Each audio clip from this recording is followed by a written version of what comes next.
time on the wilds of Valandiir. Crown collectors had... Actually, the crown collectors, for the most part, had a pretty easy day.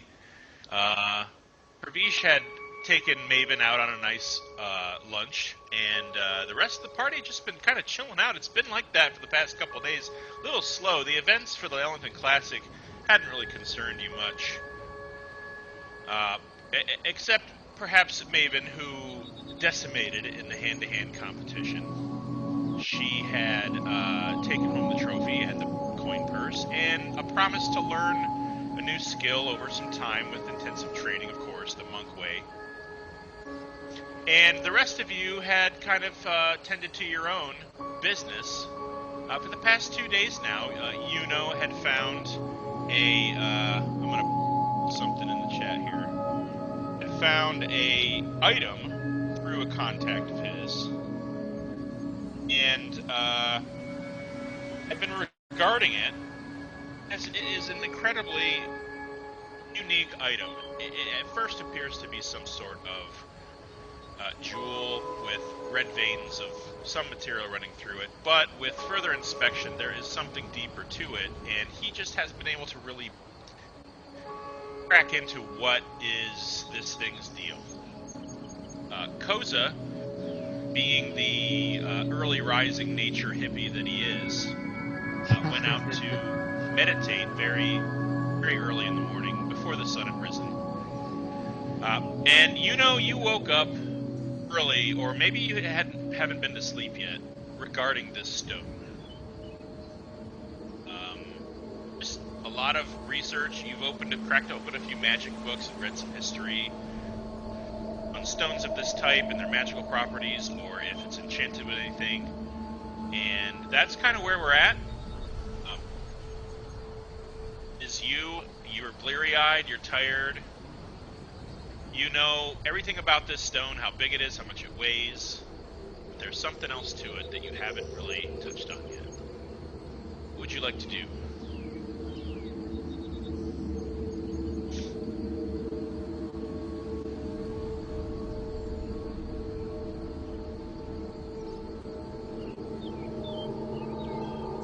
Yuno. Are you there, Yuno? Sorry, you cut out on my end. Oh. What did you not hear?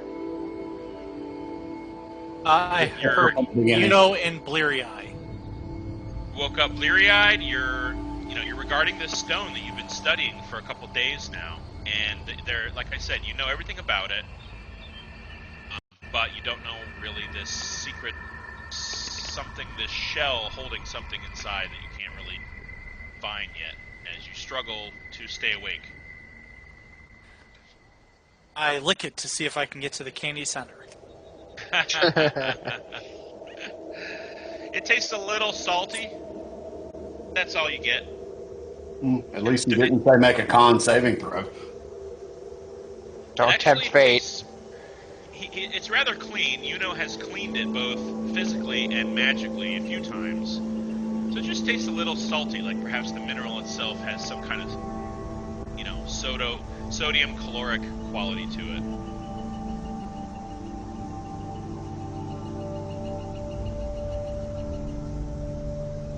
I'm going to go to sleep. And let this be a tomorrow problem. Let this be a tomorrow problem. Yuno is peacing out the morning after the hand-to-hand competition. At about 4 o'clock in the morning, we'll say, you kind of pass out. So you're going to get about a half day's rest tonight. You're not going to get a point of exhaustion, but we'll talk about what happens, obviously. 4 o'clock in the morning passes out. He is out for the account. Koza, you find yourself kneeling in the garden outside the Hargrove estate, just a bit into the forest line.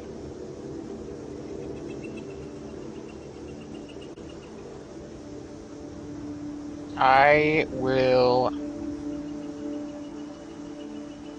meditate until I can, discern a vision. Alright. Go ahead and make a religion check. Alrighty.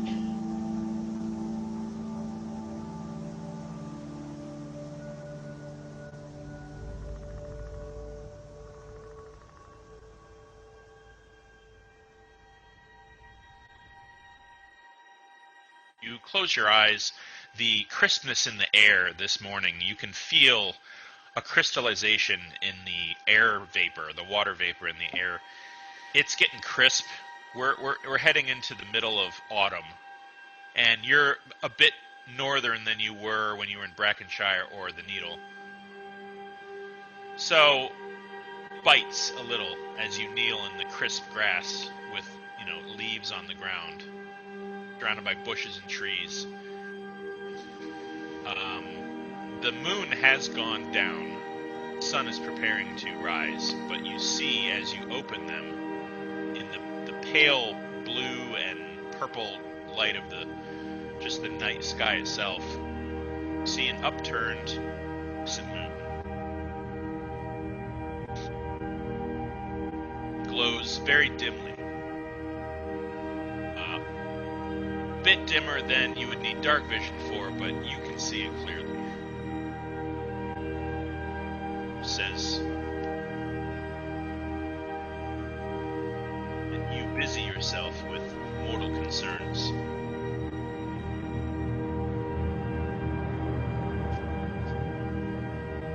The moon says that? You hear a presence say that to you.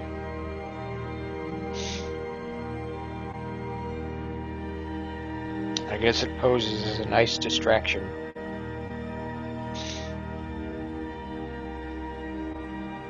But you're right. I should continue my search soon.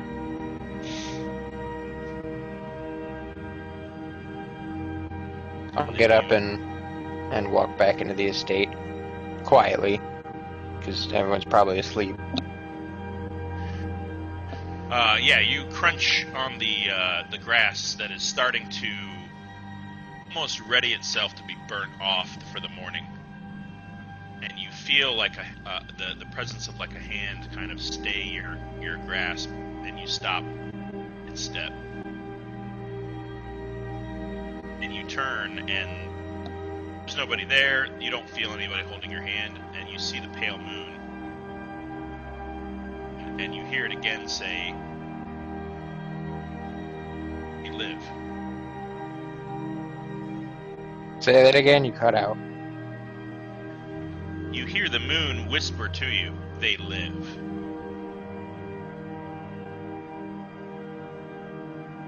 Good. But not without cost. You keep cutting out. I think that might be your headset, because from my perspective, he's not cutting out. Yeah, Here, you hear that it whisper to you that they live, but not without cost. And I suppose I should start sooner than later.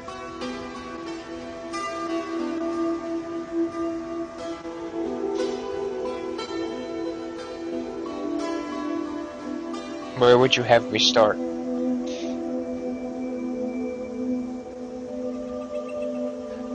By stilling your heart, stealing your courage, dealing with this corruption in the East, sooner rather than later. Understood.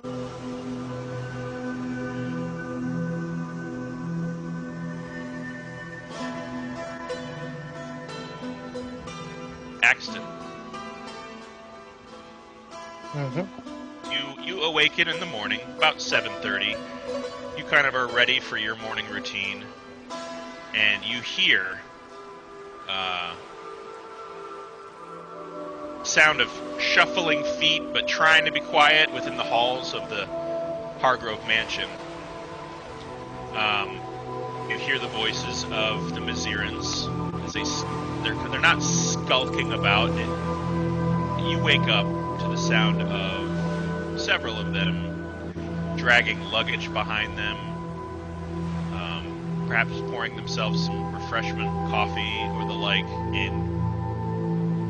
Slowly, surely, trying to be hushed and quiet so as not to perhaps wake anybody for one reason or another. But not being stealthy and trying not to be seen or heard. They leave and begin emptying the estate one by one, little groups at a time. Cool. Okay. I'll keep an eye on them. Just watch them. Perception.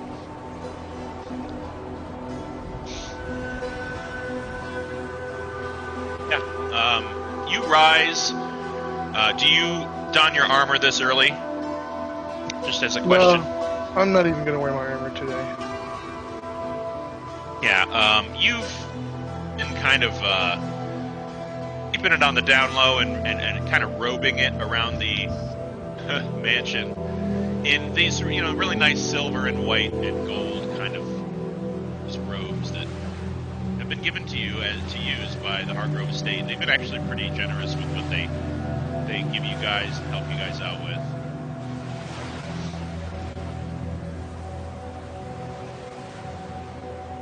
Okay, so what are the Hardgroves up to? What are they doing? Presently, Lady Kethra and Sir Luther are, at this early time, usually either in their bedroom until they emerge for the day or, still asleep. But you don't see them. Lady Penelope is up. She's actually been kind of a little uncomfortable, it seemed, at the hand-to-hand competition at the end, which they all greeted you. So she's up, kind of pacing around. Sir Ulysses Hargrove, the head of the house, always really up really early, but he's usually confined in his room next to the hearth. And Sir Thorsten is right now. You don't hear him, or the house doesn't really know. He might just be in his bedroom. Okay.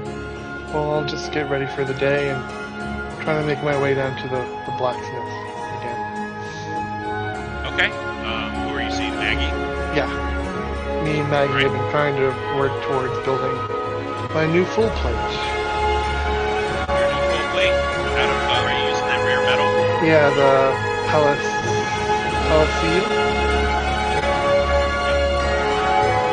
I have an image of kind of what it looks like, or what I hope it's going to look like if I complete it. Yeah. I'll read it in the chat.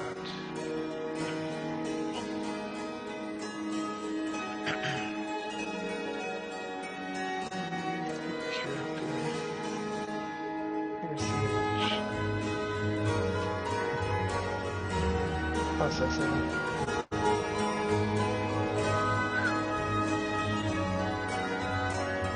Some armor. Yeah. Those are my ideas. Maybe slimmer than that in some ways, but a full faceplate like that, fully decked out, is certainly possible. What did she charge you for this? Anything yet? Nothing yet.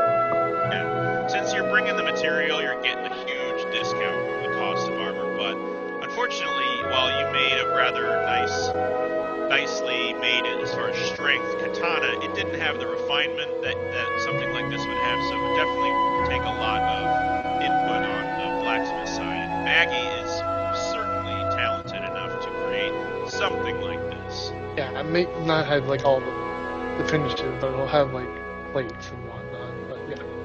It's plated, it's full-faced, it's got, you got this unicorn spike on the forehead that you kind of imagine being able to headbutt something, which would be cool. The helmet itself is the only thing that's not going to go on there because I have that dragon helm. Yes, you do.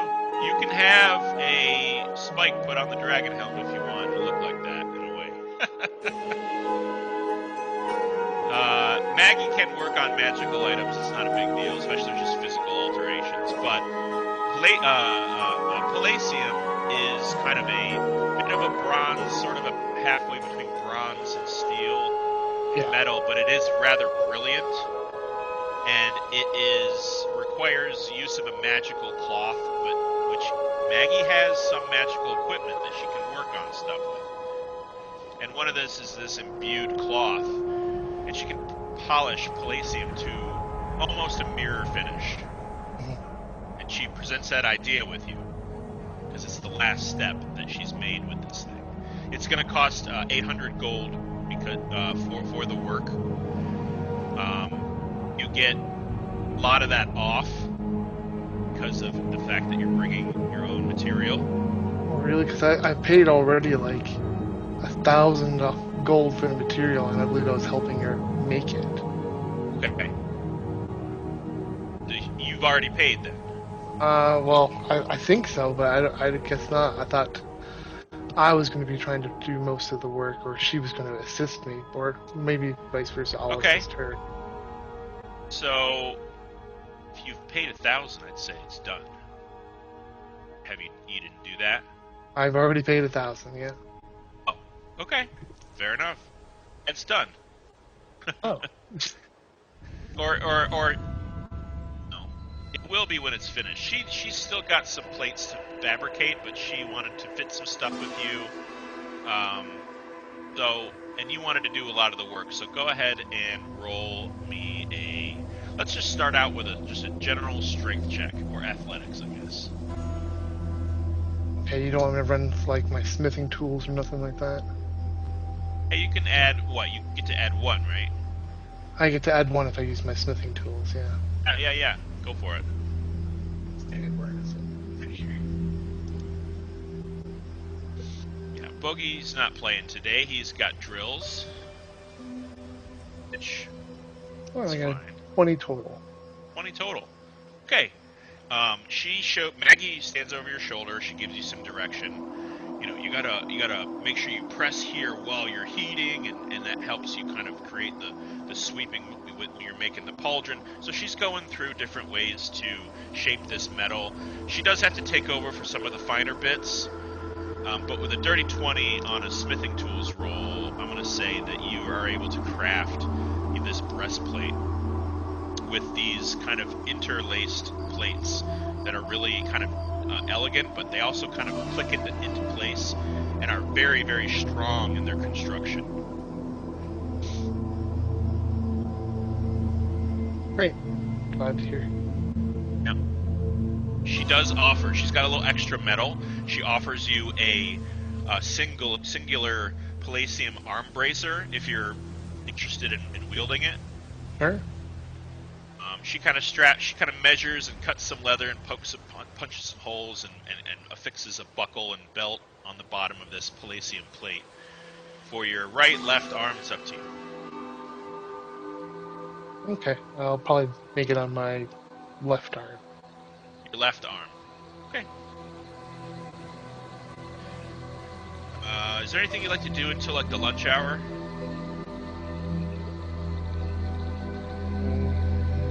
Not that I'm aware of. Nope. Okay. I thought this was going to take me the full week. Yeah, you got the breastplate made. Okay. I'll keep working. I was talking about the price and being paid and all that stuff. Okay. Very good. Okay. But you made the breastplate today, and you got a little cool bracer out of it. But you want it to a mirror finish or like a brushed nickel finish, because it all depends on what you want to do with this cloth she's got. What's the benefit of it being polished? I don't know. Yeah, you can see yourself in it. Sure, I'll have it a polished finish. Polished to a mirror finish, you got it.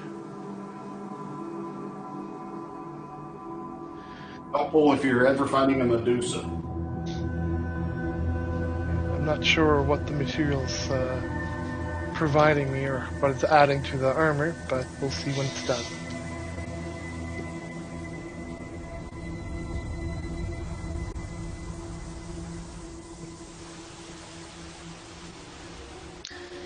So until lunch, you're working on your armor. Mm-hmm. Okay, Kravish. Yo! You awaken at the leisurely hour of 9:30 in the morning. Last night was a lot of fun. Let's just say that. Mm-hmm. You guys partied late into the night. You awaken in your room, and please.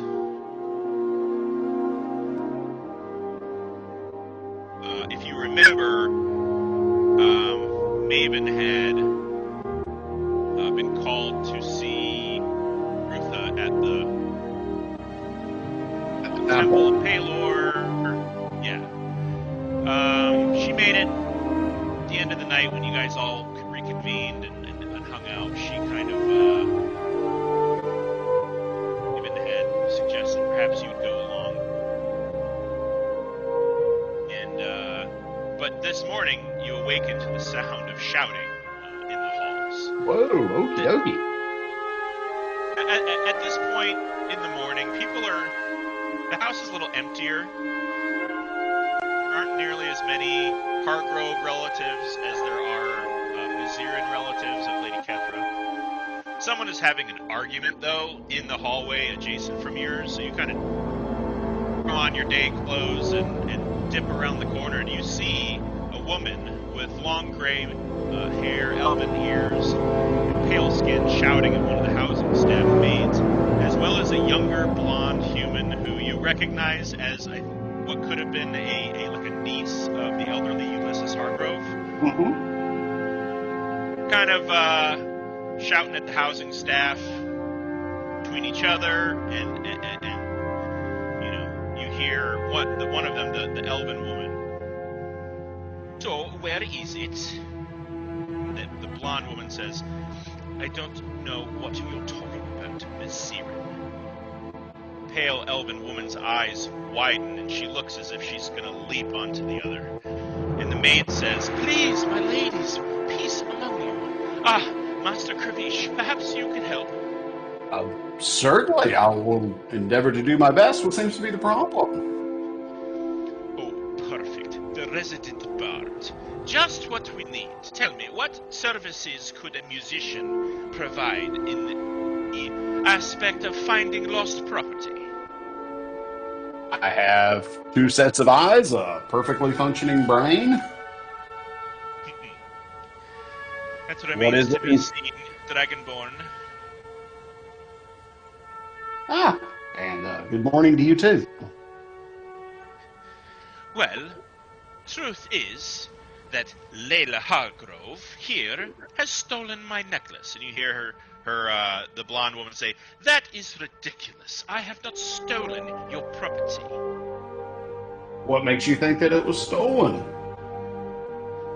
It is not in my possession, nor it is in my room or in my chest. None of my family members have seen it, and it is missing. And just last night, I've seen this one, as well as 3 or 4 of her friends or cousins or whatever the family dynamic is there, I'm not exactly sure, staring at my necklace, a black diamond set in a platinum chain. Black diamond set in platinum chain, okay.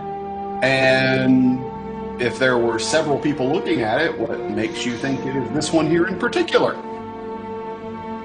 That she was eyeing it with extreme envy about her expression, her lingering glance on it, her raised eyebrow, and I caught her staring at it. I turn away and leave that part of the room last night, find out she's following me a few feet behind in a couple of minutes, always lingering. And you hear the Hargrove woman say, That's ridiculous, I mingled through the crowd.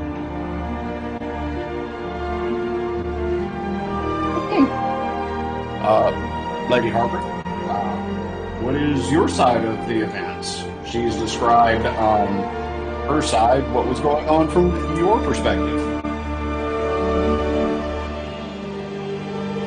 Well, you could say that I admired it, yes. I think the whole aesthetic of, forgive me, the Viziran culture to be a little harsh. My son, one of Austin's son's cousins, was playing and got a little close to one of the Viziran husbands who, for one reason or another, doesn't like children apparently, and hissed and barked and chased my son and his cousin away. It It was rather rude, and it was rather barbaric, frankly. Okay. As the night progressed, I can't say one way or another if I intentionally followed this woman along. While she's I was in talking, the same room. I'm casting detect thoughts. Okay. On surface level, she seems betrayed. She seems disgusted, and she's got this emotion of definitely trying not to be offensive as far as in a judgmental way, but not real happy with the Zerans in general. That's what you got on the surface. You can roll to look a little deeper. She'll know it.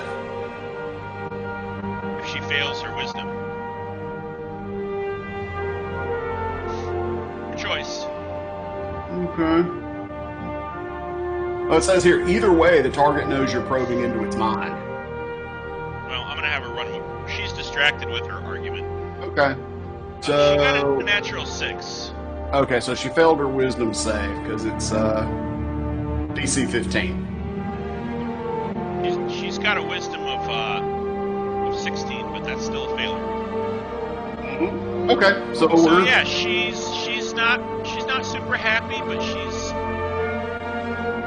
don't get the feeling of deception. okay. As she continues to talk, I'm going to shift over to the Maziran. Just surface thoughts right now. Surface thoughts.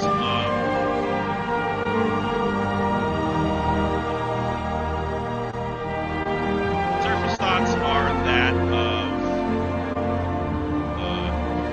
deep mistrust, deep scheming on a how do I make the situation around me work for me kind of a way, like personal scheming.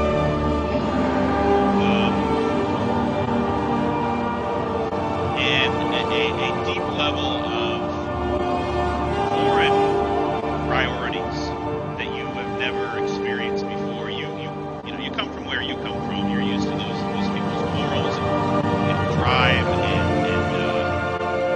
what initiates progression of your society. And you get that from her, but in a much more kind of hard way, like someone who's lived a hard life, even though she comes from privilege.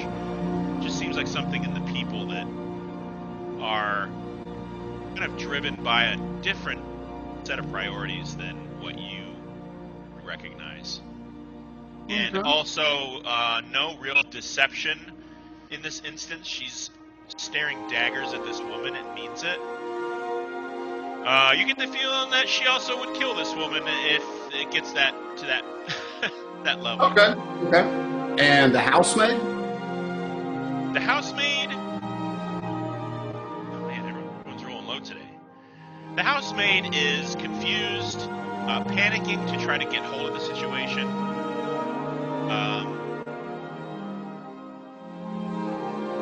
And you get a hint of embarrassment from the maid, as well as kind of two reasons she wants to get hold of the situation. And she keeps kind of looking down the hall as this like an older teenage to early 20s Maziran son kind of looks at her, and she is trying to desperately keep track of what's going on in front of her, while also Housemaid? Yep. Okay. So repeat that last part. You said she was looking at somebody that's down the hall? Yeah, there's a younger teenage, older teenage, younger male, Maziran, who she just looks at with like a trying to work with this over here, please. Have a good day, but bye. Yeah, I'm a little busy. Yeah. Okay. That's what you get. That's what you get with what you got. Mm-hmm. All right. I'm going to keep the tech thoughts up just at a surface level for the time being here. So, if I may reiterate, where did you last leave your necklace? When did you last take it off? You see her kind of like grabbing her bags as her own butler is, or servant, or manservant, something like that, is kind of handling her luggage, and she plops herself on this couch, and she points at a corner of this couch, and says, I was sitting here last night, the last time I remember touching it. I went home that night, went to sleep. I was perhaps a little inebriated, and don't remember the necklace in my room, but when I woke up it was gone, and that's today. And then before you say, and she puts her hand down the cushion, she said, I've already checked here 3 times. It's not there.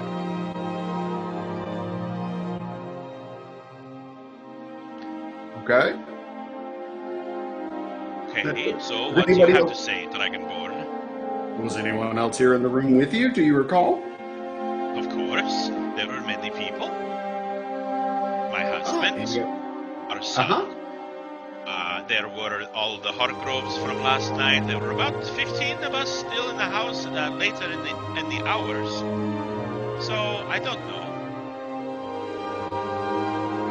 You want me to go and investigate every single person? Someone has stolen my necklace. I just want it found. Absolutely, and I agree with you. We should have that done. I look over to the housemaid, and it's like, would you mind fetching, was it Duncan, the major domo? Yep, Dalkin, yep. Dalkin. If you wouldn't mind fetching Dalkin to come here to see if he can help settle this. Okay. What's going on in her mind when I'm giving her an exit? The housemaid? Yes. She immediately turns, looks at the young Mazirin, and her gaze lingers on him, and her breath settles a bit, her heartbeat settles a bit, and you can feel her smile at him, and then she darts around a corner, woman on a mission, to go find the head butler, and Dalkin toddles down after her. She stands on the corner of the hallway, and Dalkin approaches. Is it range to feel what that fella's thinking? What is the range on your spell, bud? Let's see. Let's see.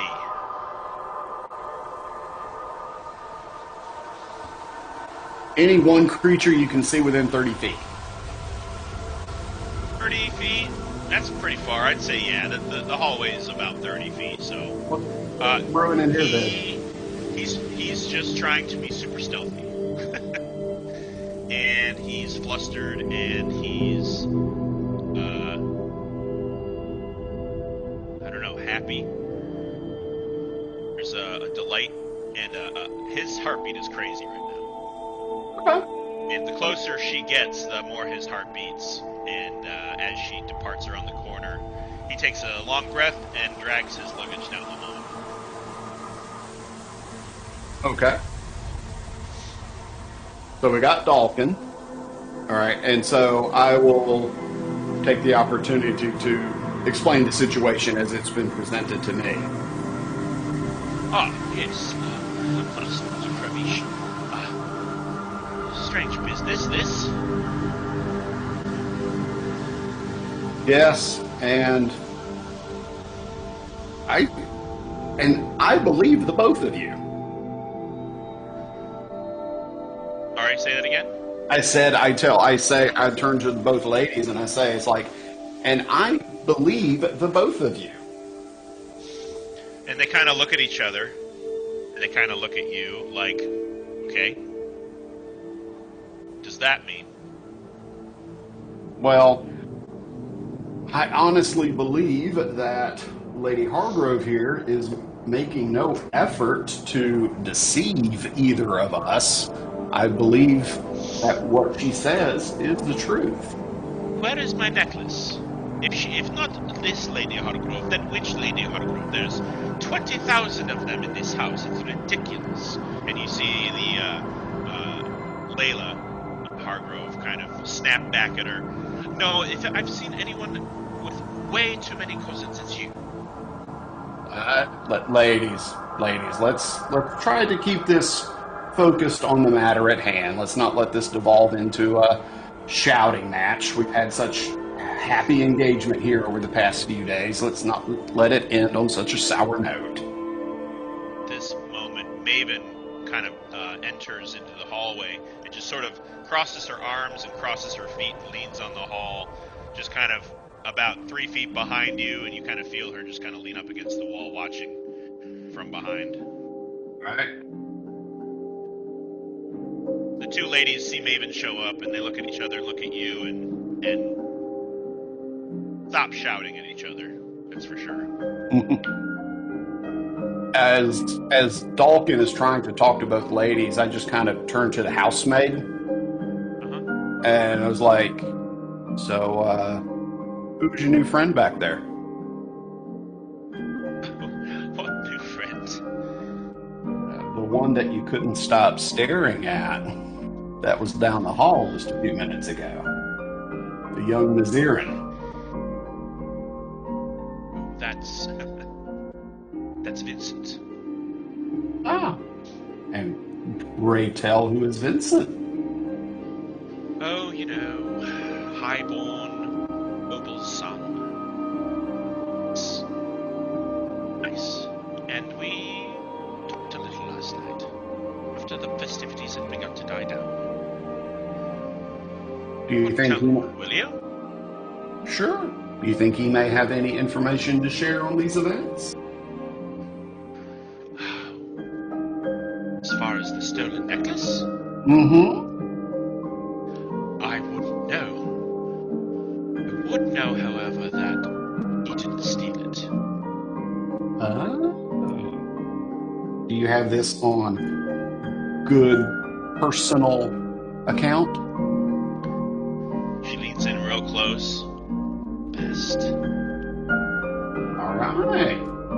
Fair enough. She kind of half giggles and gives you kind of like a sly wink, like,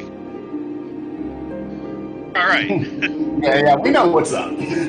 Yeah. All right. Even taps your shoulder. Mm-hmm. So, was gonna head down to the temple and check out this undead issue. I think Yuno's asleep. So, did you want to come? I was gonna ask him to accompany me. I know he likes studying magic, and necromancy is magic. So, but I could use some backup, and I don't know. We'll go shopping for that shirt if you want after. Yes. Okay. Very well. Well, ladies, I do sincerely apologize that I was not able to get much closer to the truth of your necklace, but other appointment call, I leave you here in the Major Domo's more than capable hands. Make a persuasion check. If you would please, sir.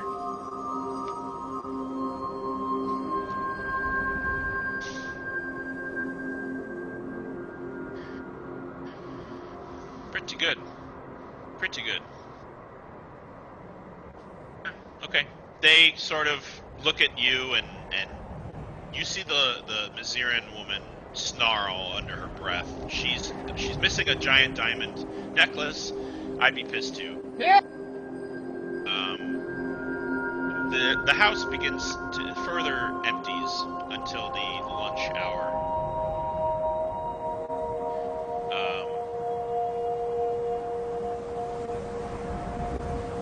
Rosen. Yes. Make a nature check, please. Okay. You find a black diamond necklace in your bowl of cornflakes.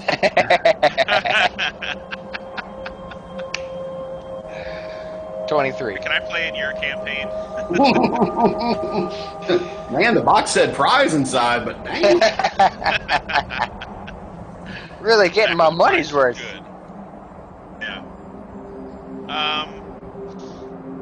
As you kind of mill about in the forest, you had headed back to the Hargrove estate before sunrise. What do you do with your morning leading up to the lunch hour? I suppose I'd be kind of milling about the garden, seeing if there are any berries to, like, pick for my little rations bag. Okay. Maybe looking roll for... 2d10. Alright. 2d10. 2d10. Boink. 10. Okay. You get 10 berries. It's 3 berries per ration. And then I'll probably also be looking for any medicinal herbs, if they have them.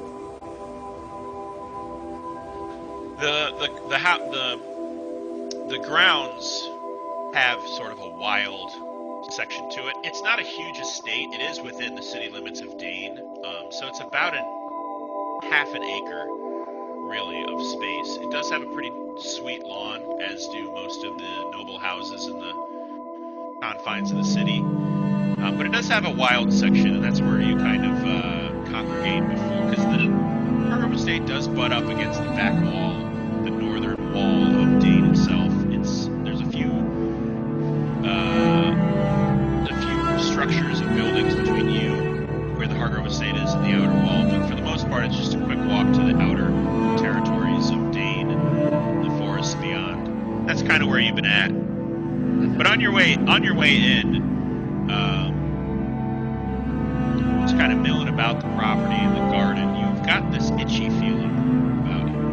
Almost like you, when you were out, perhaps brushed up against something, poison ivy or something like that, but it doesn't feel exactly like that. Almost like a shiver up your spine.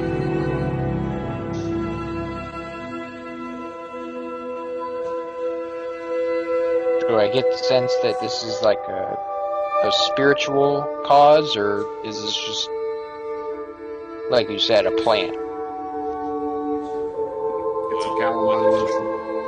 With a 23 religion and a 23 nature, I'd say you really have an exact idea that this is a magical feeling. It feels like something you picked up along the way. It's like somebody sprinkled something on the bushes that you walked through. Like it's magical, but not natural to where it comes from. Is it one of the berries?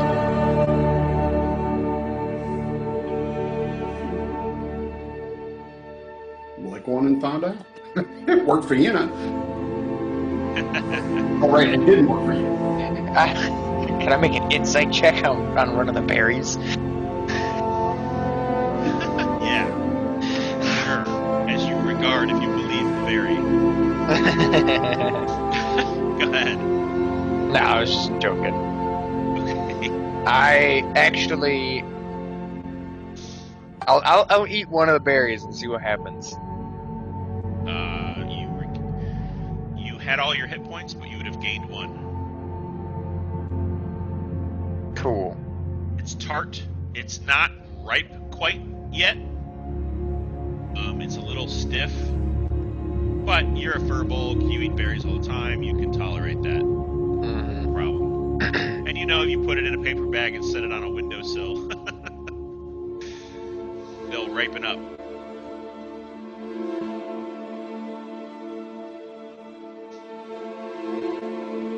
Yeah, I'll probably just kind of spend my morning just kind of milling about the garden, kind of just trying to get back in touch with nature. Feels like I haven't done that in a while, so I'm just gonna kind of ground myself again. Okay. Yeah, you spend 20-30 minutes with your eyes closed, trying to ward off the world, save for, because you have very good hearing as a furbolg, save for the distant sound of people milling about the front of the property, which there is this grand kind of cobblestone drive, like a driveway, where carriages have been parked, people that have been staying on the estate, their transportation. You hear the sound of all of that being loaded and boarded and parting slowly throughout the day. As people are leaving, the bulk of the wedding guest retinue on both sides of the family line are making their way out to where it's just gonna be, the Hargroves, the main, the people that live there. You hear a little bit of arguing here, a little bit of gossiping there. But the calm comes to you as you ward off all of that sound. You do hear people kind of whispering the word quickly. Ready yourself. Journey ahead. Things like that. Nothing consequential. And nothing clearly, you're pretty far away, but you can hear these little snippets of conversation. Okay.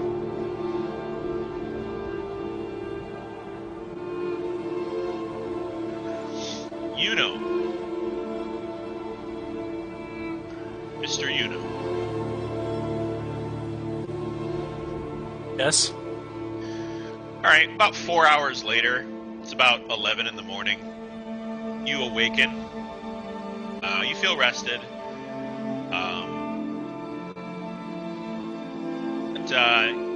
It's been a long couple days for you with what you've been regarding with this stone. What would you like to do this early afternoon? What you I be cast doing right now? Alarm as a ritual. Bring up my arcane ward. And then I'm going to wander down and try to find some food. I'm just a little bit hungry. Yeah, the kitchen is kind of a buzz right now. It's actually pretty hopping. The family members of the wedding party are departing pretty heavily at this point, and grabbing breakfast and lunch on the way out. It's like 10:30, 11. You kind of show up at the beginning of lunch or the trail end of breakfast. There's bacon, there's French toast, there's also like little turkey finger sandwiches being put out and stuff. Potatoes. I dive into food. You dive into food. As you do, you can see this long gray-haired elven woman kind of pacing the hallways and arguing with Dalkin, the major domo, the head butler. This other blonde woman kind of storms off, and you hear her whisper something nasty about this elven woman, and the elven woman just kind of stares at you, gives you kind of a judgmental look like, what are you looking at, and continues down the hallway, disappears into a room, and a minute later you see her dragging luggage with a older gentleman, a couple of young black-haired Mazirans, couple of mage guys that they all just sort of mill their way out. She's just snipping away all the way out, real pissed off. I stare at her on the way out and slowly shove a piece of bacon into my mouth. Without breaking eye contact, just... Roll intimidation. Crunch. Crunch. Intimidation. 17. 17. Damn. She catches sight of you, and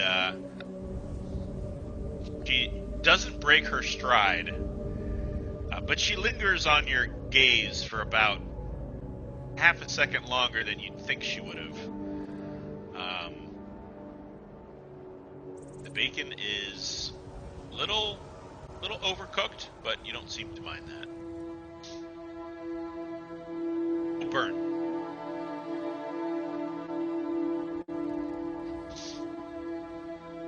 What is the party consensus on bacon? Where do we stand? Rubbery, crispy, crunchy? Crispy. Crispy, Crispy. but not briquette. Yeah. Yeah, I don't want to crunch my bacon. As they go to leave, you just feel this magic presence somewhere nearby that just pulses and then recedes.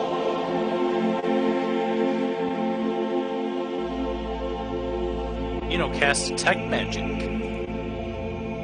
Detect magic? as a ritual. All right.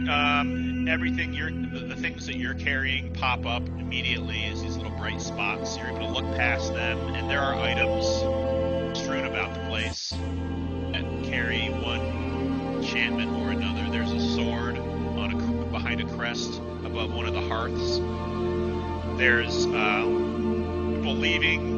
They have jewelry. You see little pings, nothing strong, but little pings from little things that some of the people leaving and coming and going are wearing.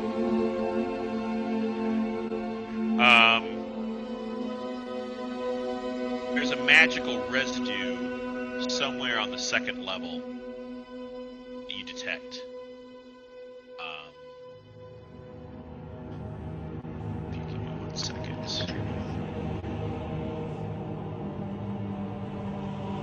I'll tell you what you feel. It's cool. And it's just like a pulse, but it was a powerful pulse somewhere.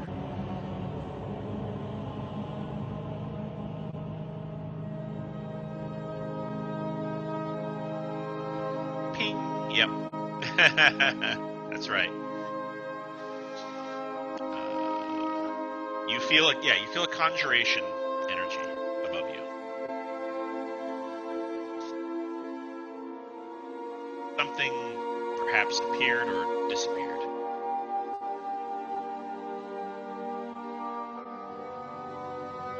I'm gonna set off on an adventure to find it.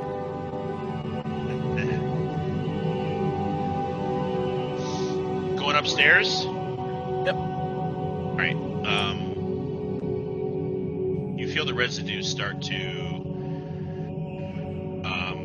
dissipate as you reach the top of the stairs and round the corner.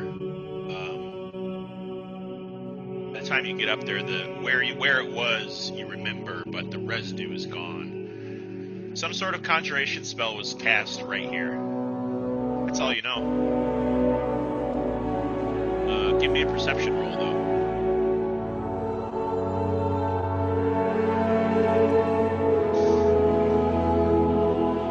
It was a 6.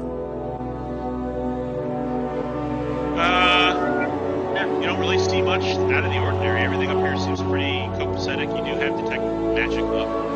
It's showing off little pulses around you, objects moving around in people's rooms, perhaps. Who knows? Little things, nothing real powerful or real faint kind of enchantments. Do I see any residue anywhere that would indicate what kind of creature maybe it would be?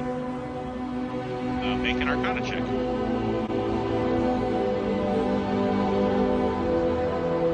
21.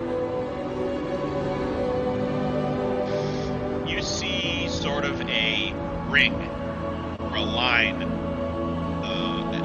about 4.5 feet high that looks like if somebody were to take a garden hose and spray in a circle this kind of residue on the walls around you in the hallway of conjuration magic. I'm going to conduct a very magical scientific experiment, and I'm going to lick it. Very thorough. Your tongue is super, super sensitive.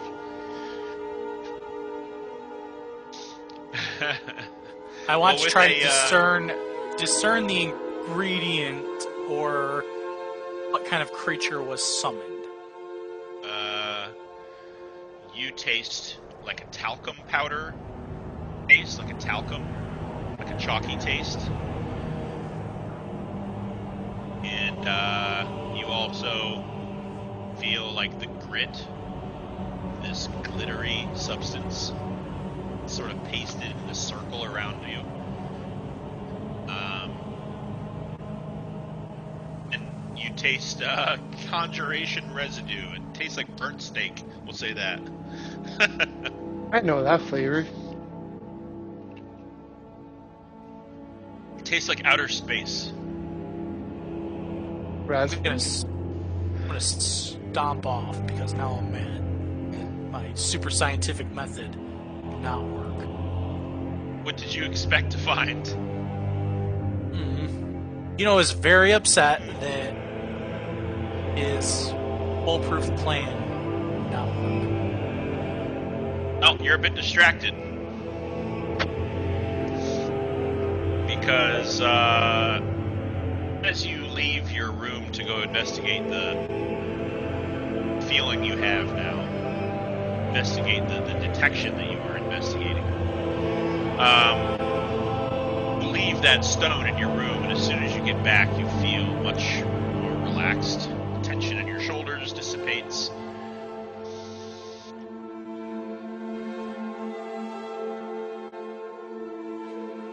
Just feel better being near that thing. That's for sure.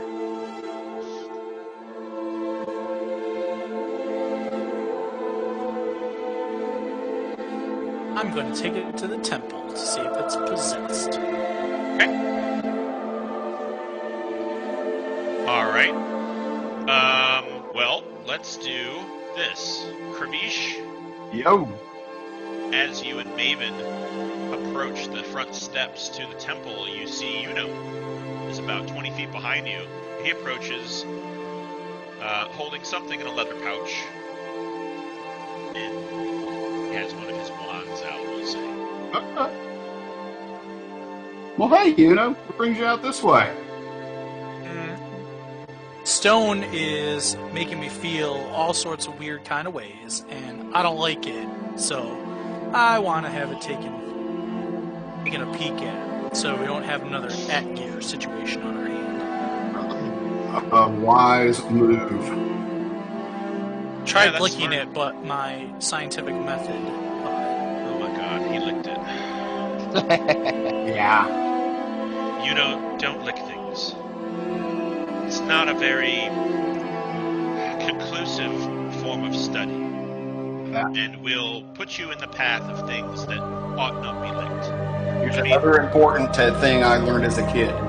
Don't lick people either. Yes, don't lick Yes. people. Yeah, don't lick me. I will punch you in the face. Hey, some people like it. Some people pay money for it.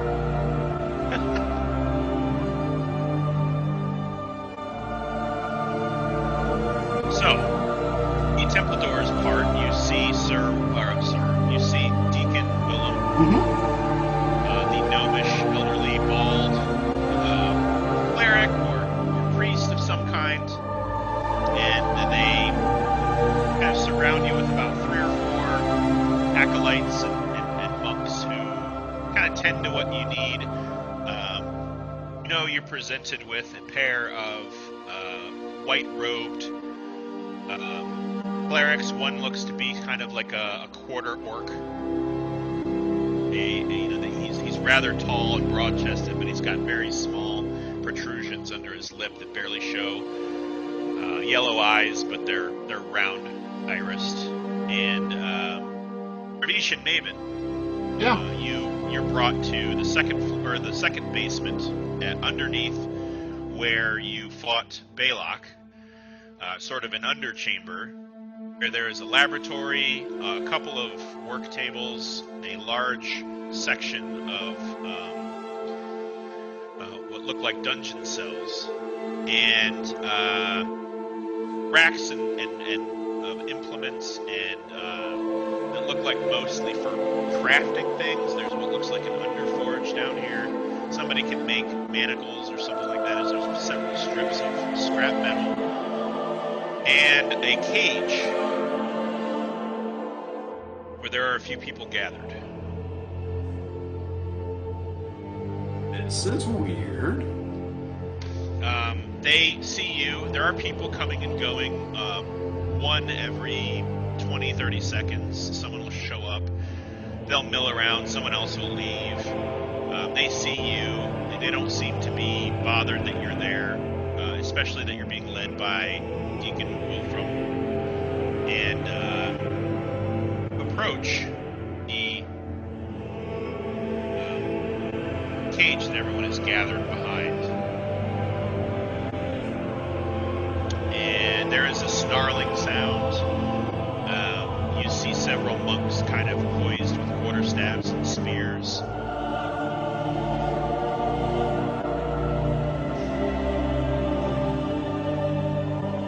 Okay. Now a party's going on here. Pravish, correct? That's correct.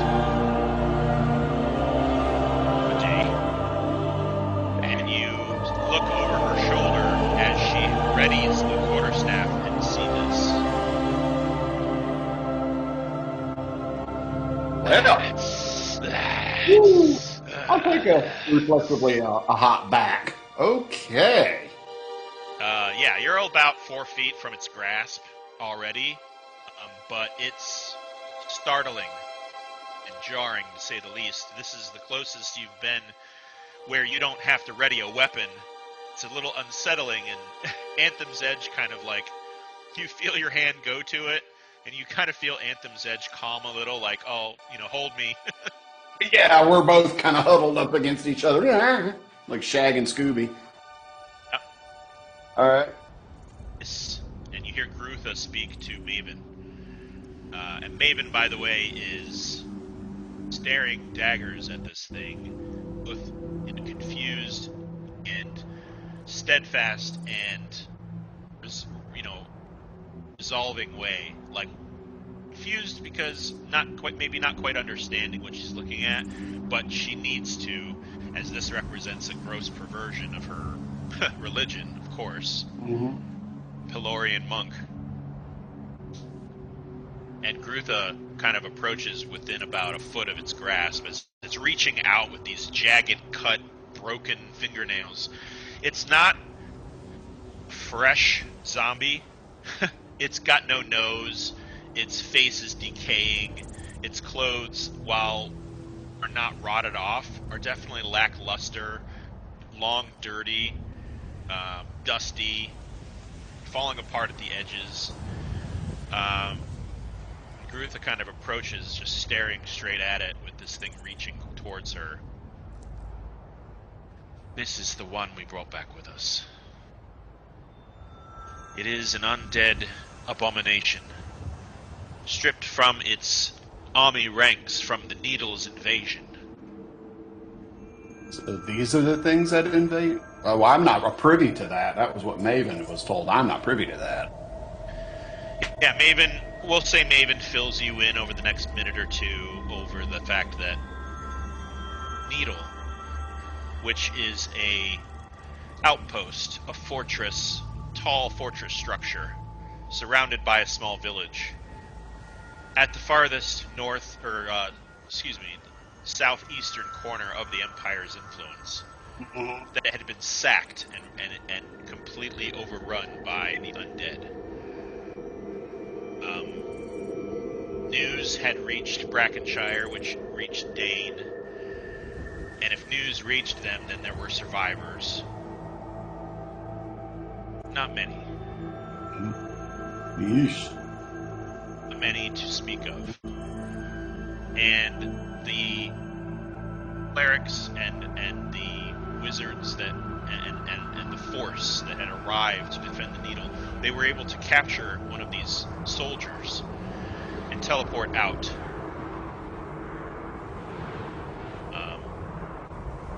Here it is. This being that. Okay.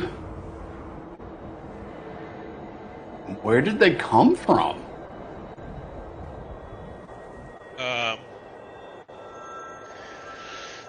I'm going to have Maeven roll a history check. Why don't you do the same? History. All right. So you're kind of taken aback by this Mhm. whole thing. It's difficult for you to process the lengths that would go to keep something like this alive. The kind of magic required is disturbingly powerful. You don't really have a lot of experience with zombies, being from such a well-defended and well-protected and well-kept. I mean, zombies don't exist in a good, well-run city. They don't. I mean, you might find they might pop up in like a sunken laboratory or something, but Yeah, no. My first experience with the undead was while we were arriving here for the Ellington Classic. right. Yeah, not fun. Yeah, but I mean, physically, where did they come from? From what direction? Maeven is going to nod at a couple of the monks within the Pelorian temple, and they're going to grab this zombies by the arm and hold it against the bars. One of them is going to kind of put his hand on his forehead so it can't lean forward, and it's because it's snapping the whole time, trying to bite and scratch. They're holding it, and she's kind of closely examining the clothing that it's wearing, and she pulls it looks like it's just barely clinging on, but it's like a snap. It's not something that's threaded on. It's like riveted in place. Pulls it and just tears the cloth that it's on off, and the button itself is sort of a brass silver kind of a material, and there's a stamp on it. Mm-hmm. And she kind of looks at you and hands it to you. Have you ever seen that before? Have I ever seen it before? Not with a history of 9. No, I can't say that I have. No. All right. She just kind of looks at you, Cremation. Kind of shrugs as she looks at this thing. What do you think? What do I think? Well, I mean, you said I don't know the historical context or location of where that snap was. Anything else about his clothing or uniform that's striking? I mean, it's mostly brown and dusty. It's hard to make out really where this guy came from. Yeah. She just again looks at you and she's like, I don't care about where he's from. What do you make of all this? These attacks, this cult, it's a perversion of nature. I just want to get your take. Absolutely. And I wonder, I can't help but think this is related to the previous attacks that were here in Dane before the Classic began. Yeah. Well, what was it? The Walking Rot? Was that the name that was given? It was. Followers of Malagrim. Malagra. Okay. I remember Malagra.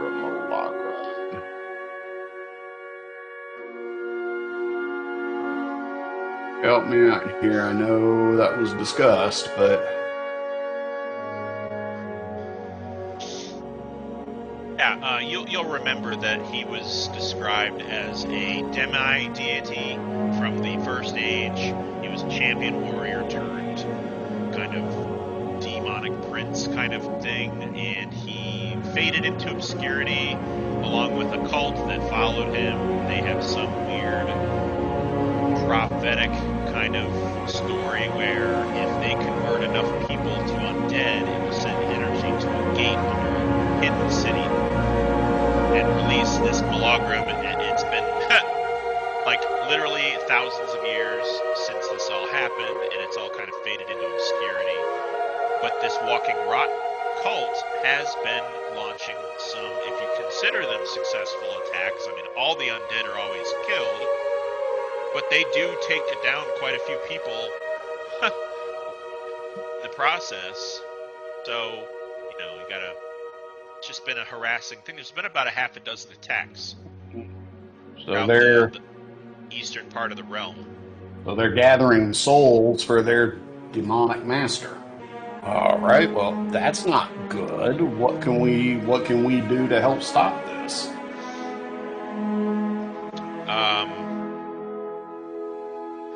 About this time, Koza, I'm going to say that you kind of get that itchy feeling from across Dane. You're still at the Hargrove estate. This thumping feeling in the back of your head, kind of this I don't know, memory or some kind of idea that pops into your head. There's something about the Mazirans that rub you the wrong way. You hear me, Koza? Yeah. Okay. Do I know, like, what caused this kind of feeling to suddenly come up, or do I just have this feeling? You kind of have it whenever you've been around the Mazirans. It's just this, like, this static feeling, like you've gotten close to a television. It's like staticky. Uncomfortable, but you prefer to not feel that. Something ain't right. Kravish, you are baffled by what you're learning. One of the monks takes the button and kind of looks at it, and you hear people commenting something about it coming from east of here. No real specific discernation.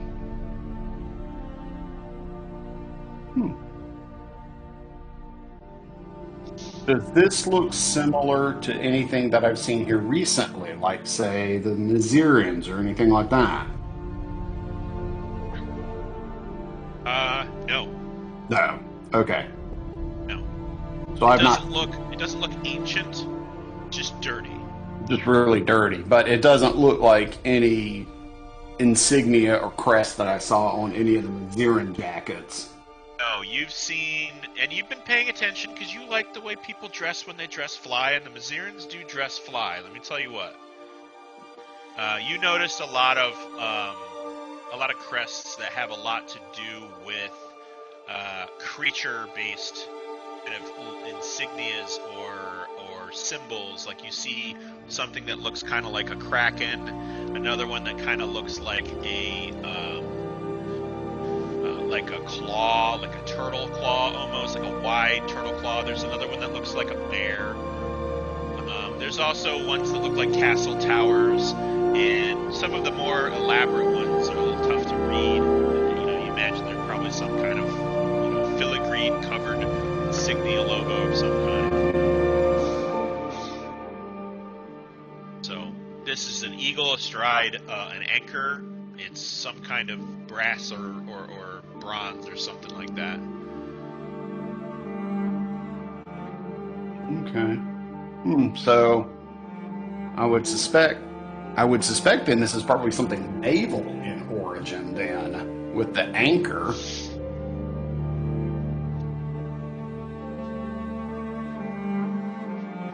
Any areas, you said it was east of here. God, where are some significant naval ports? Well, you're like in the left third of the country right now, of the continent. East of you is a lot of land. I will see what I can do here.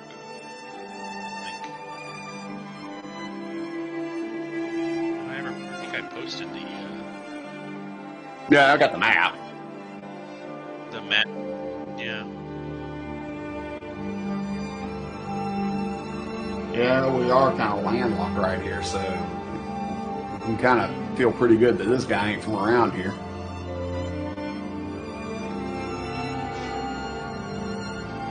Anybody else here got any idea where this guy may be from?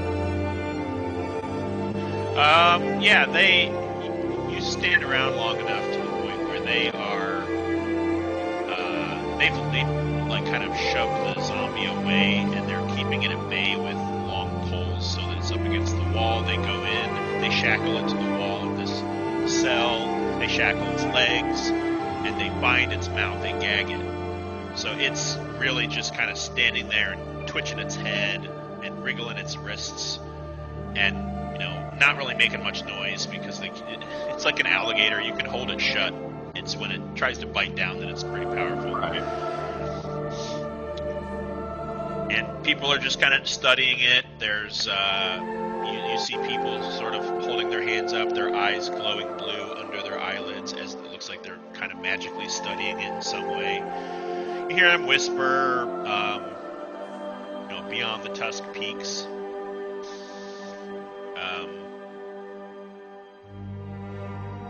Far east, passenger or something like that.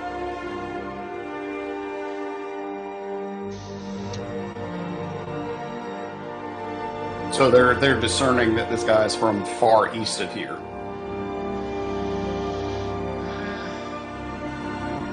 Yeah, pretty much. You don't have to roll to hear things. As you're right in the crowd. It kind of comes natural.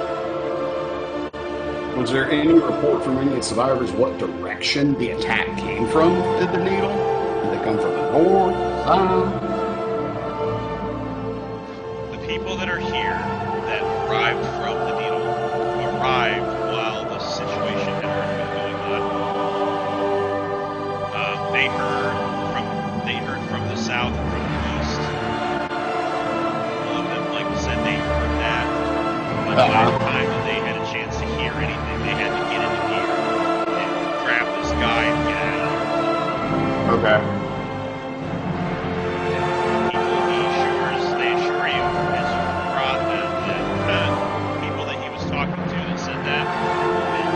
Right. Can I roll an investigation check to try to see if I can get a bone thrown my way? Yeah. Because I'm not making any revelations here. And You I'm kind going of to paw through the crowd and listen in and glean all kinds of stuff. Go ahead and roll investigation. And I'm going to use the inspiration that I received to roll with advantage. For it. Roll tide. 17. Yeah, I mean, you're not an expert on crime scenes. You're not an expert on massacres, but you're a charming guy. And as you approach people from the side or from behind and listening to what they're saying, you kind of have this presence where you kind of nod like, yeah, or no, that sucks, or something like that, to the point where people are comfortable really professing in front of you. So you're able to get a lot out of people that you approach and listen in on. And, this guy, this zombie, is definitely either a sailor or someone who has a nautical background. Mm-hmm. You are from the so far west that this part of the world is rather foreign to you. Mm-hmm. You do know that there's a huge, legendarily huge crater on the far eastern side of Valandiir. You don't know much about it. Okay. And you get the feeling like this guy is either his profession or his background is that of the sea, nautical, to some degree. Yeah. Okay. That's the best I can come up with. Is this guy is somewhere from the far east, and he appears to be by profession a sailor or some sort of maritime naval trade. That's all I can get.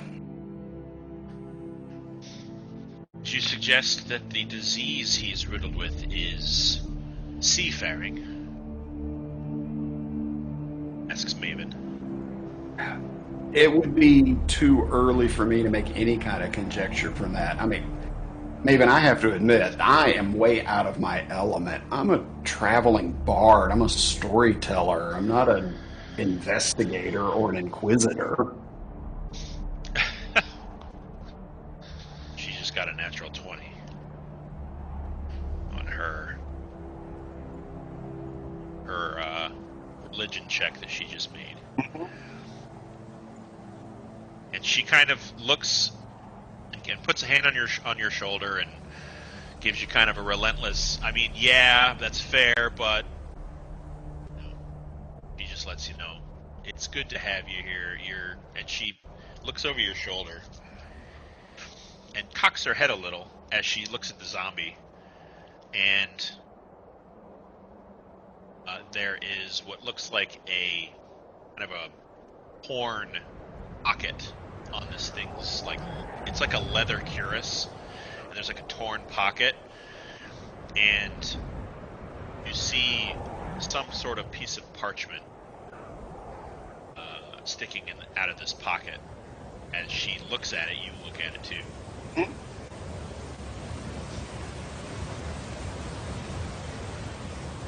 All right, so we need to get that out of his pocket without him biting it. Okay. They open the door. Maeven has some clout here. She's able to kind of move about. They open the door, and this thing is chained and shackled. And gagged as well. And it is gagged. Okay.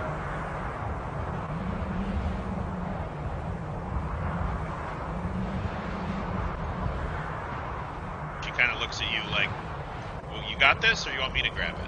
Oh, okay. I'll go in the cage with her. She's going to approach. Mm-hmm. See her kind of rest her left hand and lean on this thing's neck and holds its face and its head in one spot. Okay. And as she's got him braced up, I will reach in and snag that piece of parchment. Okay.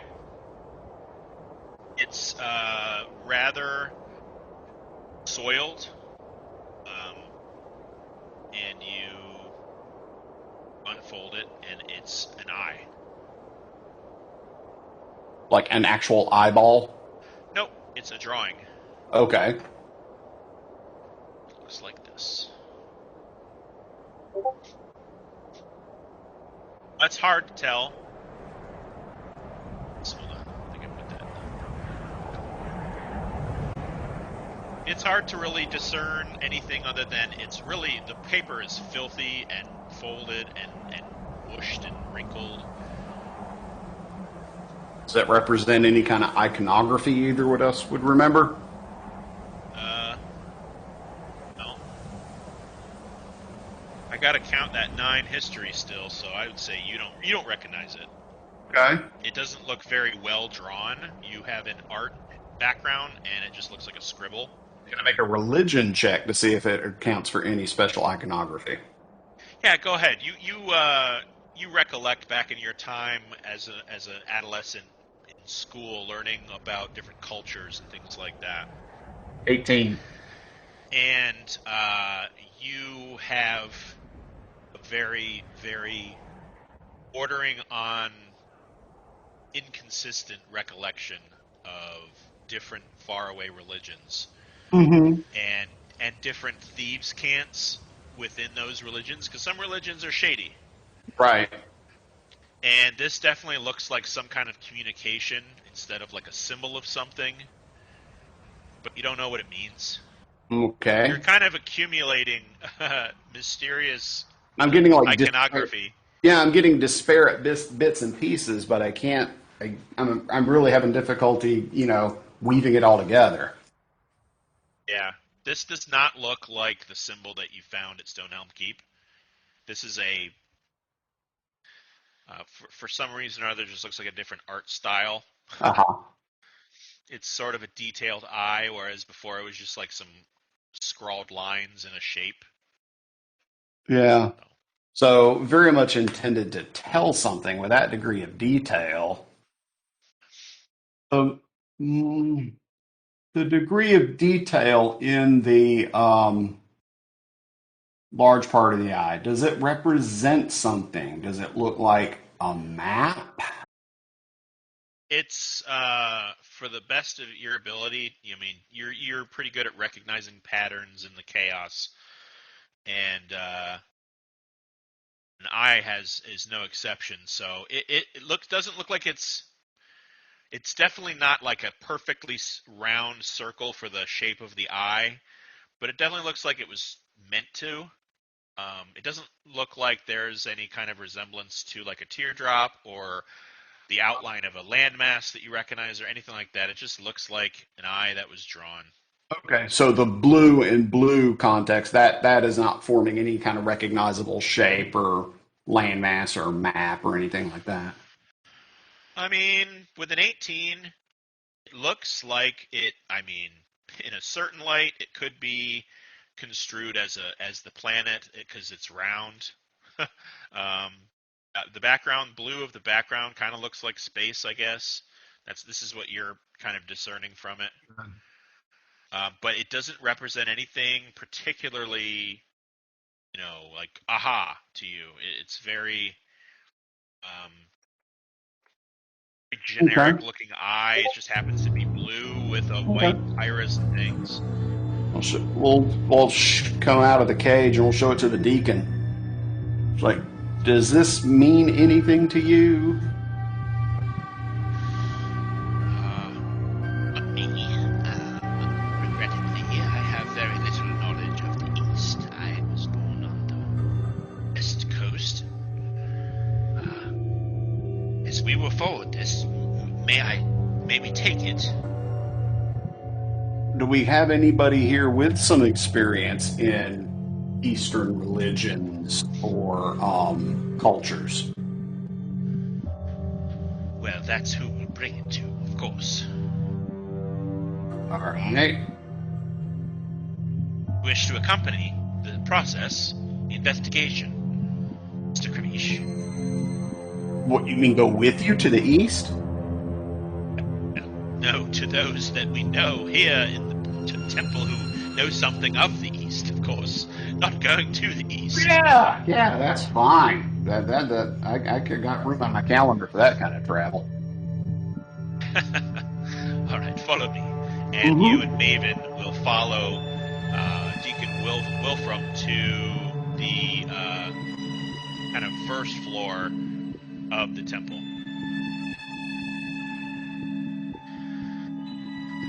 So, Okay. Mr. Yes. All right, so you are in the temple, and you can hear Kravish and Maeven follow the gnome, the deacon gnome guy. Follow him downstairs while you are escorted to a corner of the first floor, in a side chamber that has kind of, as you get close to it, you see runes all along the threshold that also go along the floor joists and the floor above you, you're in the ceiling above you. These glyphs and runes inscribed. So go ahead and give me an Arcana check if you would, please.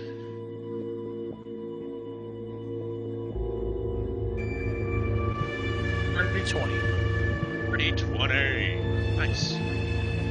Yeah, there's some kind of abjuration glyphs and protection magic woven into the beams of this floor, of this room, this chamber. A couple of the walls are stone, and they actually do have glyphs carved into them. But you find there's a couple of attendants who kind of lay out a couple of archaic tools,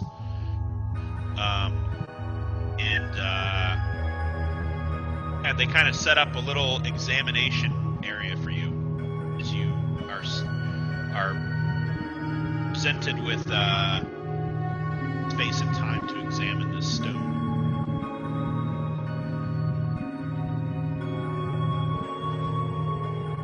I lean over and start to examine the stone. Well, what would you like to do? what aspect of its since its structure, its what aspect of the stone do you want to focus on? Because this thing is kind of stumping you. It hasn't really become clear what it is. I'm going to wait for one of the other priests to kind of wander by, and I'm going to grab them. Have them take a look at this before I start You've got bashing it with a couple rock. with you. Do it. No, you're with a couple of priests who flipping through pages and offering insight. And while there's, I'm just, is there anything specific you want to focus on while they're kind of examining it and making notes of their own? Kind of the essence of it. Okay. Well, why don't you...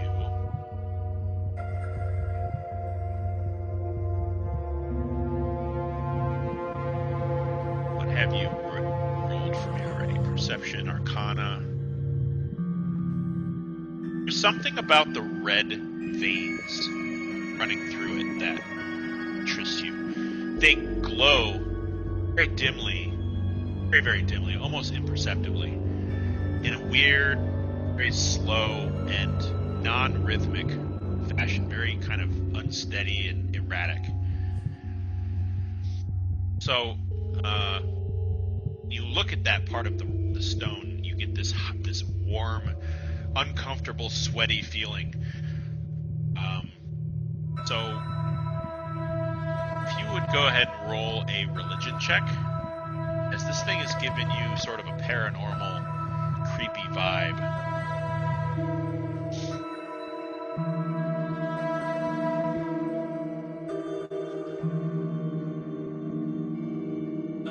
21. 21. Well, you get the sensation that this is a component required to cast some sort of magic.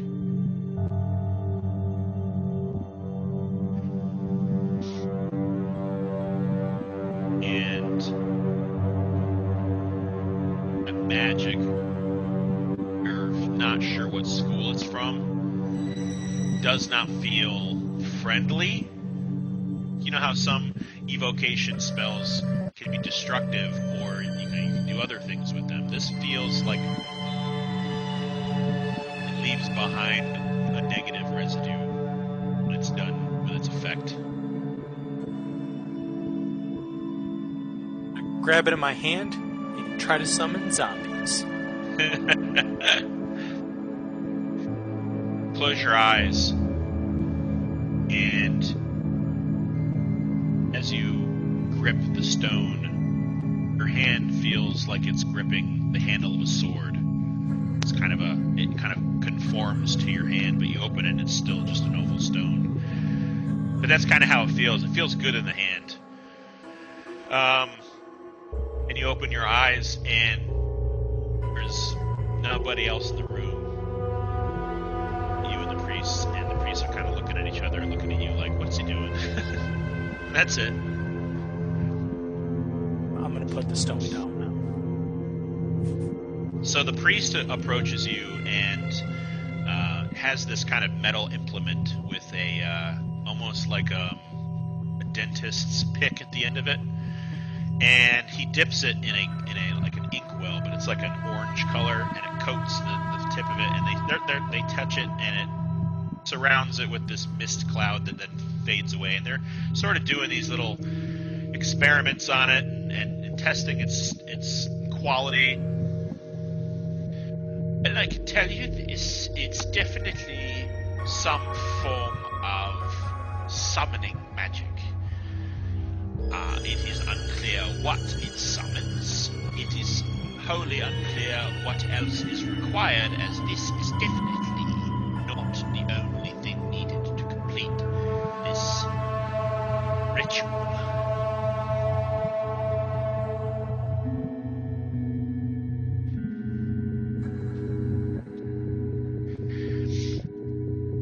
continues to stare at it.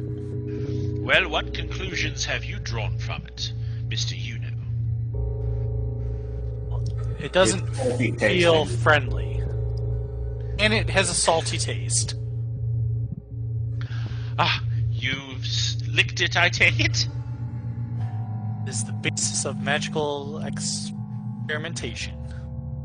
Yes, I have. I That wouldn't was- recommend you lick everything.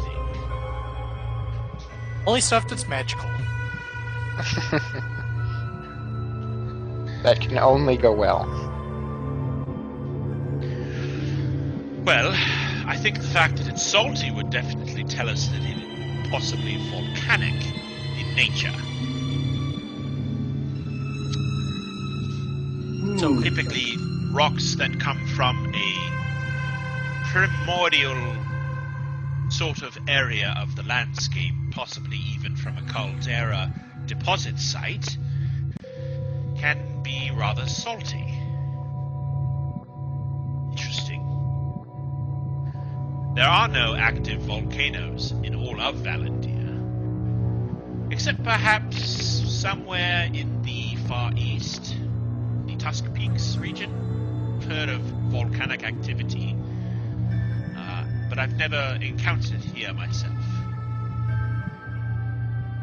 Like maybe Maziria. Oh yes, I heard word there was some Mazirans in town. Is that true? It is. We're in town. I don't know if they still are. Oh.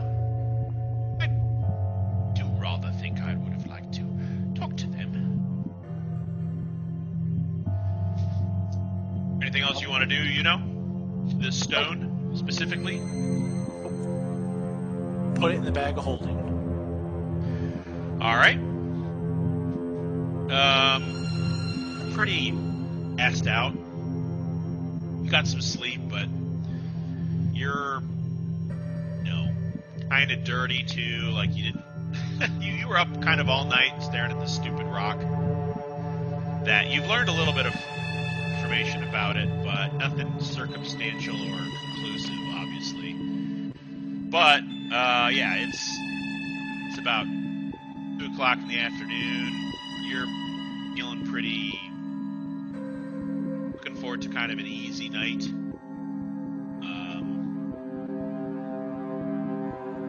Beach and Maeven. Mm-hmm. In your close proximity to this creature that you've encountered, you just feel this overwhelming heebie-jeebies kind of creepy vibe from this thing, Oh yeah. as the undead nature of it, while it's gagged, its eyes are still able to be moved. They're bloodshot and rotted and yellowed and cloudy. But as you approach it and look at this piece of paper, it stares at you and mutters and mumbles under its gag, and just you feel this this look it gives you. It feels lifeless, but it's also kind of an intensive glare that you find very unsettling. Mm-hmm. And it just kind of makes you think of this thing's presence, and Maeven as well, and Rutha and everybody else, like, makes you feel kind of achy and kind of saps the life out of you being in this thing's presence. You're just kind of like tired and and you feel dirty. You feel kind of there's a smell in the air constantly because it is rotting. Yeah.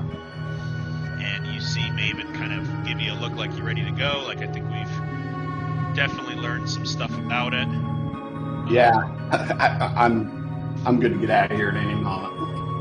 You see her kind of rubbing her clavicle muscle with her hand as she leaves, kind of shrugging to herself. You okay? Yeah, I don't know. Just kind of tired. Yeah, me Gross. too. Feel drained. Anyway, the deacon was going to take that parchment upstairs to some other people here that may have more knowledge about Eastern traditions. Oh. Okay.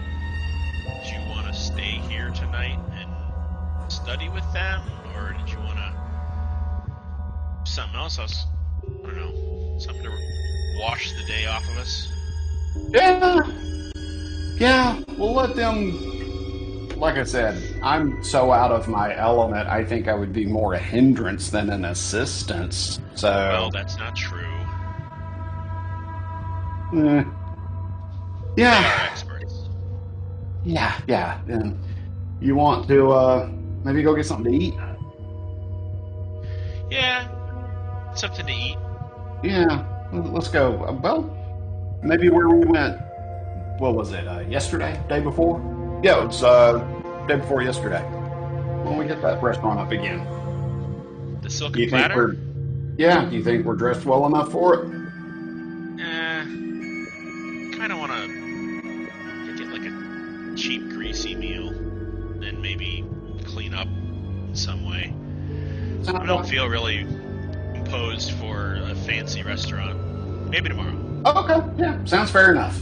All right, so we'll go find kind of a nearby greasy spoon. Yeah, that'll be. I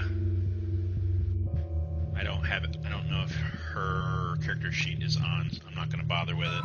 It's 2 silver apiece. Sure, I got it. And yeah, you guys kind of bandy about, in this tavern, and you also are able to grab a bite of food in the lunch hour, the late lunch. And Koza, you actually join at some point. The two of you just sort of. And what would you? It is rather late in the afternoon.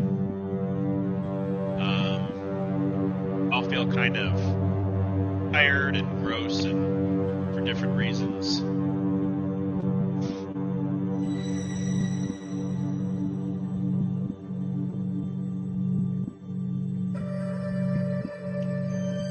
You talking to Koza?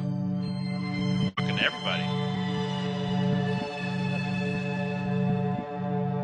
Yeah, I mean we've taken our meal. Yeah, and Maeven did suggest just kind of going home and getting freshened back up or something. So let's do that. It'll give us a little bit more time to kind of mull on what's going on, and maybe we can kind of compare notes amongst the group of us.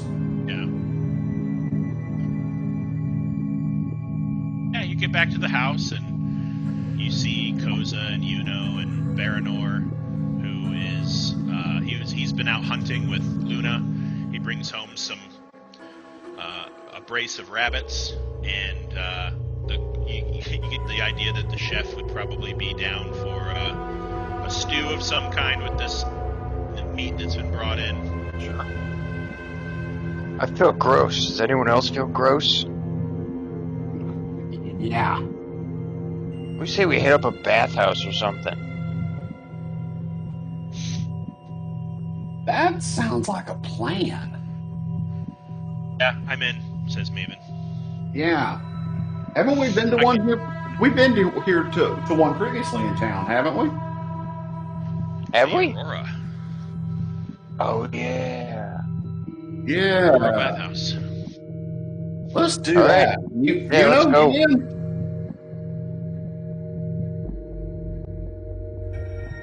Sure, why not?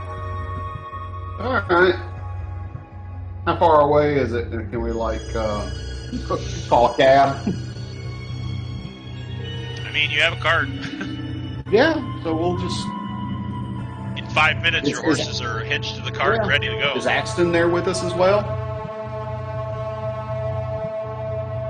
Axton, I mean, you retire you come home for lunch and you end up kind of staying a little later, and you've been working on armor all day, so you're kind of greasy and gritty, and you got little metal dust shavings in your arm hair, and Yeah, I could use a wash. Yes, you could.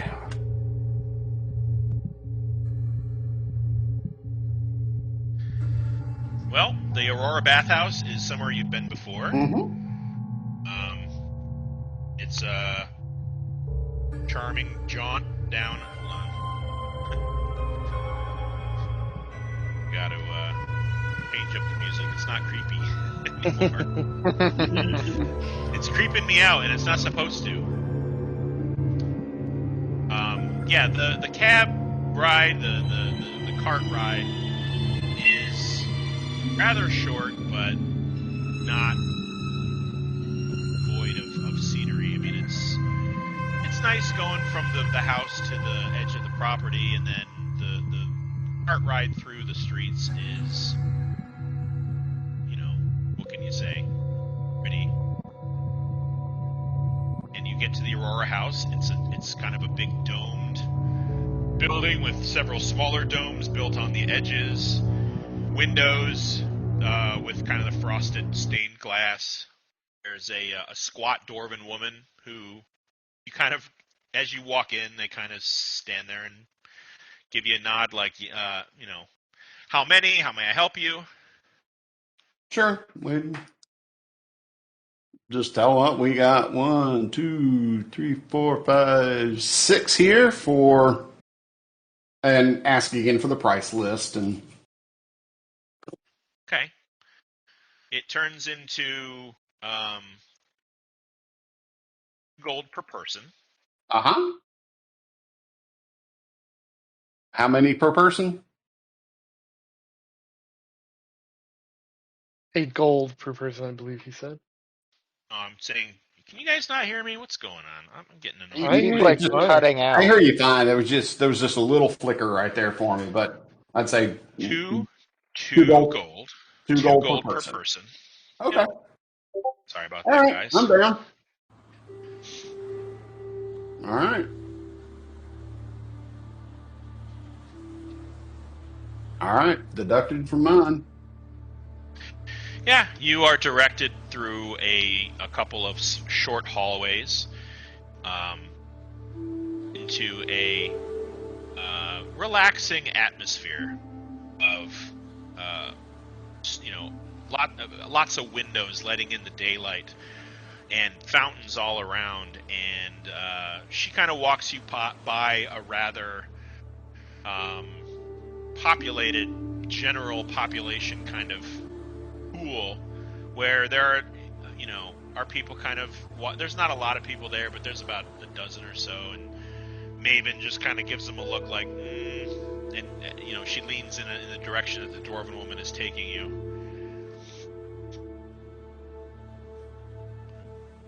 And, Okay. she directs you past the public bath to a private room. Mm-hmm. The only one available. It has a couple of drow soaking in the hot water. It's a rather large pool. It's about 30 feet long, circular, slightly oval in shape, surrounded by candles all along the edges of this room. There is a large stained glass window on the far wall, and there's a male and female drow, look like to be in their, maybe 30s or 40s, so for them probably 300 years old. But early middle age in appearance, but they've got kind of long, soaked, straggly white hair, purplish skin of different shades, and they don't say much, but as you approach, the dwarf woman says, "Would it be all right if we populated this room a little more?" And the drow male says, "Yes, of course. Please make yourselves at home. It's not my pool room, of course." All right. Very well. Thank you. You kind of all settle into this pool. First of all, the water is very, very warm. There's a fizz to it. There's like bubbles that are breaking the surface. And, Yeah, sorry about that. Everyone make a Constitution saving throw. Oh no! What's a dragonborn beefer smell like? Oh god. It's gotta smell dragonly, right? Like a dragon's droppings. Oh boy. Ugh. Must And be like since we- sulfuric. Yeah, probably like a brimstone type smell to it. And since we, Well, you're a silver dragonborn. So Yeah. that would be more like minty, it's fresh. but like a bad minty. Like it's like way too strong. Yeah. Like really, like somebody messed up toothpaste. Mm-hmm. Even just kind of like she's in kind of like a half towel wrap and sinks down to where the water is above her earlobes and her nose is the only thing above it. She just kind of rolls her eyes back and you can hear her like breathing through the water. It's like.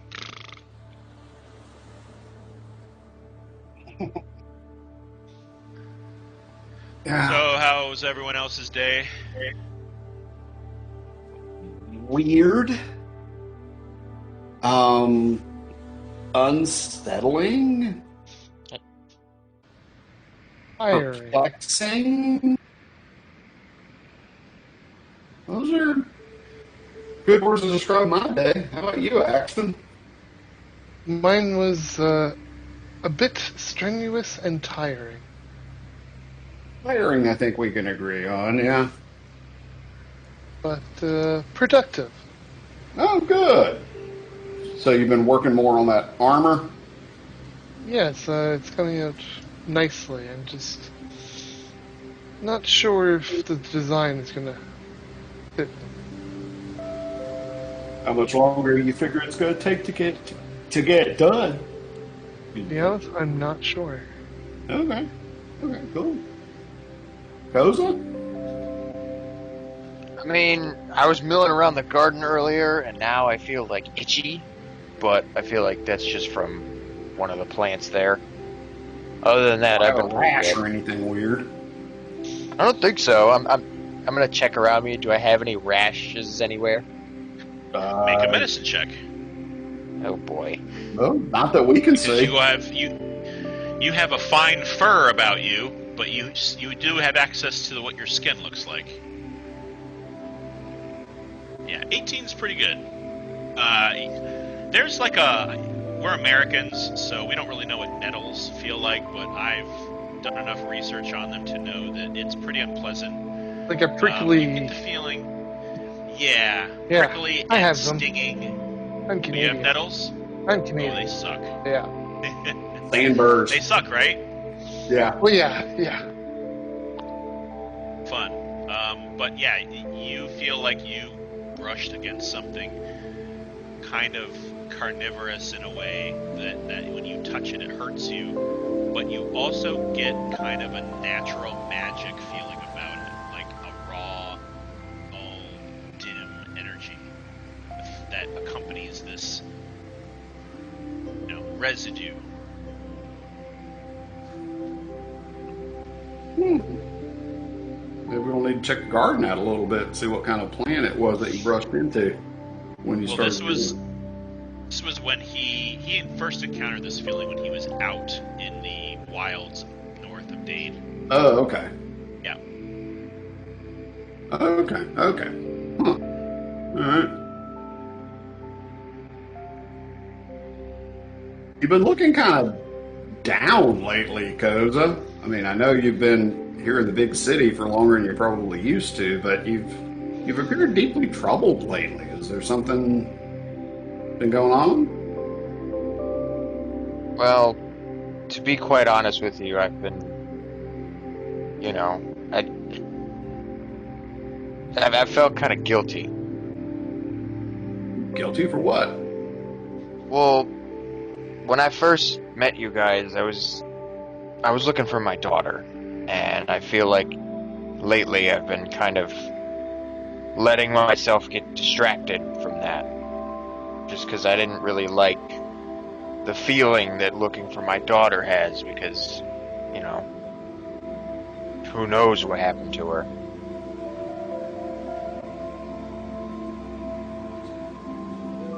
didn't know And, that you were looking for your daughter. I had no clue. Yeah, What happened Have to I her? well, I've told you, you know, where I come from, right? Layer remembers. Vaguely.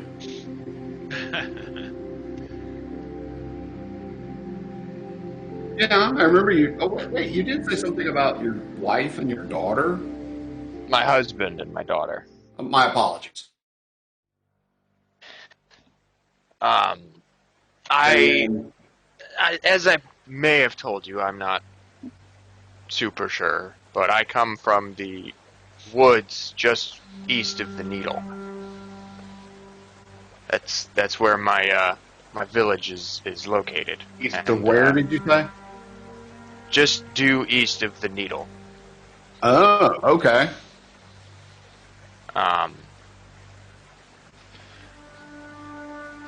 what happened was my village was attacked by these necromancers, and Whoa. my husband, who was a protector of some sorts, was killed, and my daughter was taken. And I tried my best to get out with my daughter, but she was unable to follow me. After I escaped, I got captured by the slavers that you guys ran into in Brackenshire, and that's, the rest is history. This is history. Well, Not to bring everybody down, but no. Look over at the drow, make sure they're not crying. No, they're both kind of leaning into each other, and they both kind of have their heads kind of, cocked and listening, and you see the woman kind of, sheds a tear. That's terrible. you see Hoza get, visibly kind of embarrassed. Yeah. Our son was lost to the war. Oh, my condolences. Well, it It sounds was like some years ago, but...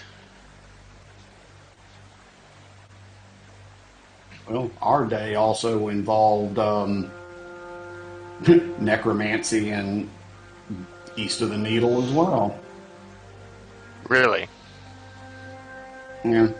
And you guys have been listening in the whole time, so I'll relate within the discussion about if it's okay with Maeven. I look to her to make sure that I'm not divulging any, state secrets or anything. She kind of laughs that's funny. I probably wouldn't care even if it was. Okay. So we talk about the discovery that, as we toured the temple together, she led me down to the underchamber, oddly enough, the same level where we encountered Blaylock. And where we first met Maeven. And talk about the zombie and how we were trying to figure some stuff out about the zombie. Wait, you saw a zombie down there? Yeah. Huh. That's strange. Why would they be keeping a zombie down there? I think they were trying to interrogate as best they could, try to ascertain its whereabouts and its purpose. And I'll describe the artifacts that we found as far as the materials, as far as the lapel button with the eagle crescent and the anchor, and also the parchment with the eye. Okay. Right. I'm gonna have Baranor make a history check. When you start talking about this parchment, being something of a stealthy, roguey guy, he does speak thieves' cant. So,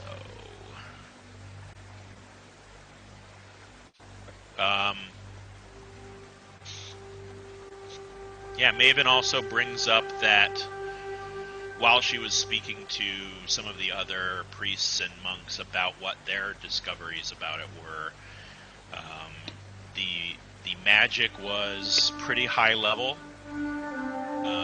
at which obviously catches Yuno's attention. Necromantic through and through. A whatever ritual was required to, bring this thing to life was not in any way easy or free. And yeah, it looks like Baranor is just like, I'm in a spa. This is awesome. I don't know anything about anything. He's just soaking up the bubbles. Yeah. At some point, as you guys are sort of discussing, petite human enters and mind you, the room, the door, it's a thick, heavy oak door with kind of a barred and stained glass window. Doesn't look like it's pretty solid, but it doesn't look like it's meant to keep anybody out. But there's a petite human enters the room and smiles, and she offers wine to you and to the drow. The drow take some towels, pours a pitcher of soapy water into the pool, as well as dropping several white snowball-like orbs into the water that they kind of roil and accelerate the bubbling. And smiles, and if you need, like, she offers you oils that you can rub on your skin, and salves and hot towels and things like that, and she toddles off. Okay. So, interesting. We passed you on the way to the temple, and you said you were getting a stone or something appraised or assessed, making sure it wasn't... Looked at for demons.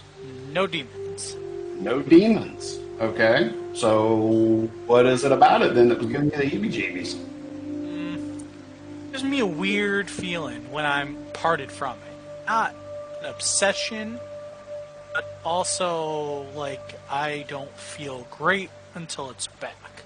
Which really baffles me, because it's not magical in and of itself, which is why I was thinking possession, but monks couldn't find anything, and neither can I. Any idea on where the rock may have come from? I acquired it from a source who was looking to get it to the marquee. He wasn't super informative of where it may have came from before. It was set in a very crude tiara type headband. I took it out of because it's just ridiculous. But no, digging through all of my lore and all of my research, I can't find anything that seems to match up in any of the stories or even legends about this. Yeah. Any idea where the stone itself, maybe not necessarily... Oh, it tastes salty. It tastes salty, okay. What if we talk about licking things? It is a perfectly accepted, Office of the Magistratum approved technique. Yeah, indeed. This time I'll use prestidigitation to make it taste better. So, okay, it's salty. What does that mean? It's from a place with lots of salt. Dum ting. Well, about this time, you guys are pretty much close to each other in the tub. The water is very warm. You've been here for about maybe 20-30 minutes. You're Entry fee, by the way, buys you an hour, so it's nice to be able to just sit back, relax. The bubbles feel wonderful on your toes. You feel someone else's toes are kind of bumping into yours, or it almost feels like, like hair draped across your toes. Koza, you as well.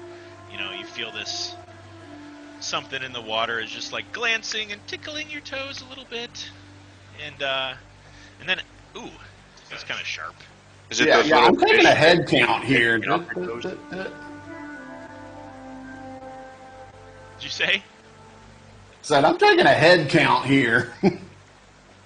Oh no, everybody's above water. So what the hell's in the water tickling our feet? And then something brushes that feels like almost something brushes your leg and kind of down your calf across your foot, and it feels like there's, I don't know, like little claws or spikes or nubs or something catching on you, and all of a sudden you see the drow couple.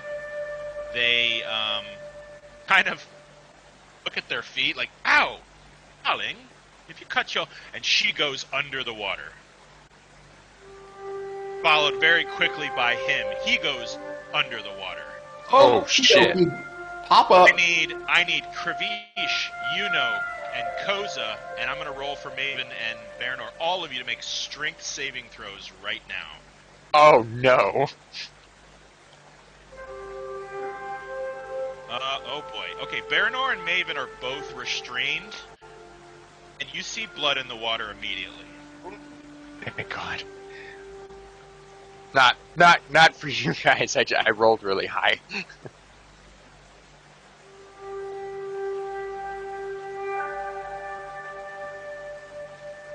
Hold on, as I very slowly set the tone. Oh, great. I need, Latin core. I need It's like a Latin cool music. game board that I can just press buttons and do stuff. Some sort of soundboard. That'd be great. You know? Hey, as long as it's not the Yeah, no. the chorus singing Latin chants, Oh, God. Like some epic Dark Souls music starts Yeah, playing. for real. Like, okie dokie. Oh, no. We're in for it. We're screwed. Just pass out the character sheets. Yep. So, let's see here. I've got a strength save of 14, of 19. Okay, Koza, you actually break free and stand on the seat that you guys were sitting on that's about 2 feet underwater. And it's just a hop, skip, and a jump for you to pop up over the edge of this pool as something viney with spikes and thorns reaches out of the water, and you can see this weird whipping tendril-like appendage. Also break free. However, Kravish, you feel this thing wrap around your calf and hold you in place. You take 3 points of piercing damage as this thing, the thorns, dig into your leg. So you are actually, your speed is 0 for this round. Okay. I'm going to have you and everybody else. 1 second, please. I'm going to have you and everybody else roll initiative as I move everyone over to this map. And as you guys all get ready to position yourselves, you see out of the water 2 bloody objects. One impacts one corner, the other flops onto the ground in another corner, spilling over bottles of oil and towels and candles. It appears to be 2 purple-skinned humanoids covered in blood, body parts kind of mangled and missing as they bleed out on the blood oceans. See several of these whipping vines erupt out of the water, and a few of them have these purple flowers with little jaws that snap and reach for you with around the room. So everybody, there you go. Go ahead and roll initiative.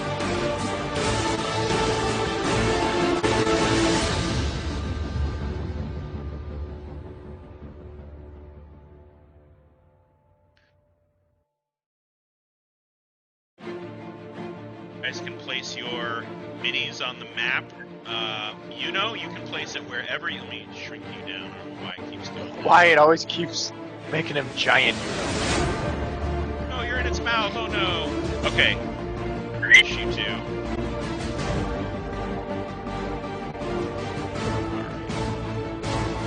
Varanor. Right here, Varanor is stuck in place. And by the way, none of you have your armor on. Right. You need to take that into account with your AC. Do I re-roll or? Even is right here. Yeah, if you don't see it, if you don't see it up here, you can either enter manually or re-roll it. It's up to you.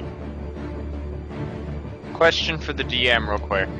Yes, sir. What are the dimensions of this pool? It is about 30 feet, 35 feet width in length, and about a solid 30 in width. It's pretty much a circle, but it's a little ovular. Posa, do not cast plant. I'm not casting plant growth. I'm casting something else. And as far as how high it is, it's about maybe 35, 40 feet high. It's pretty close to there. It's kind of a dome. Ceiling in a way. How much water do you think is in this pool? Okay, so this area here, like this area with the step, is about 2 feet deep, and everything else is about 4 feet. Okay. How many gallons? I'm trying to be as specific as possible.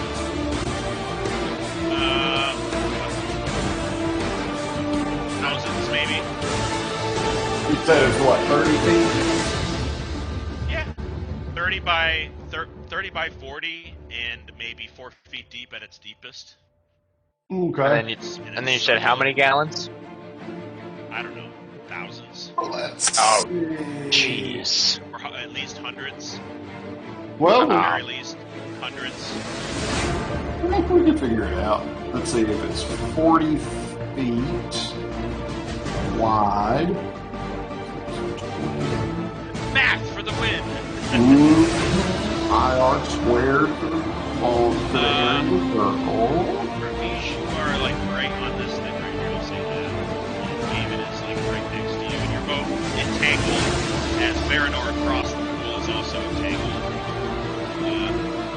How many feet did you say the pool was? 40 by 30, Uh-huh. about 4 feet deep.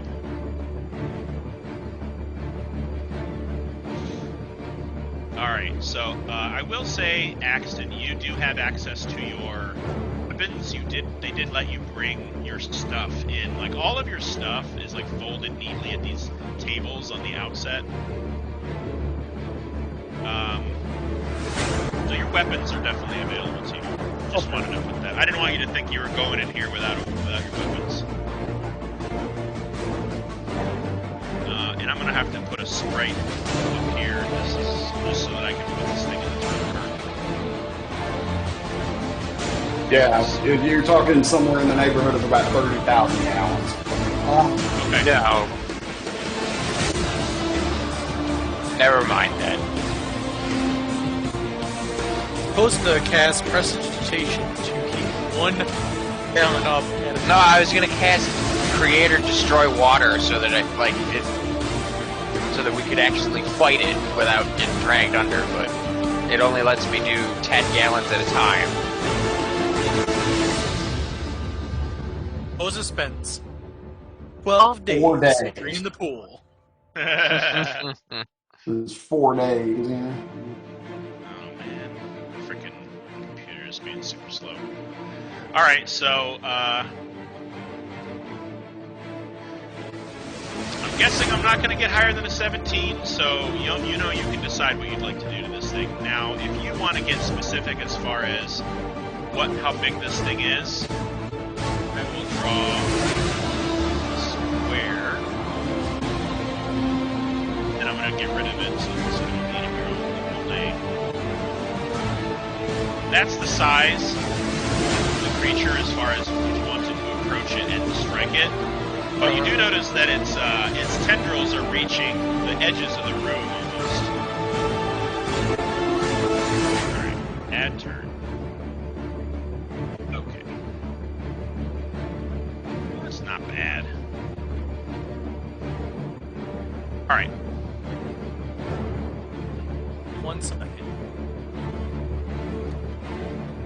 Everybody got that shape?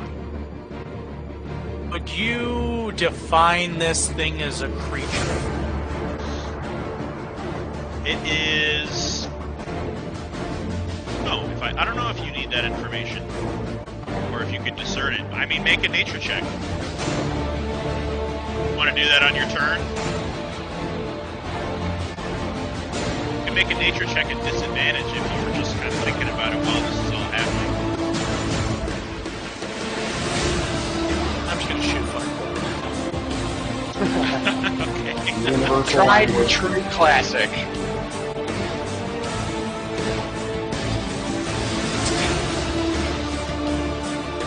Alright.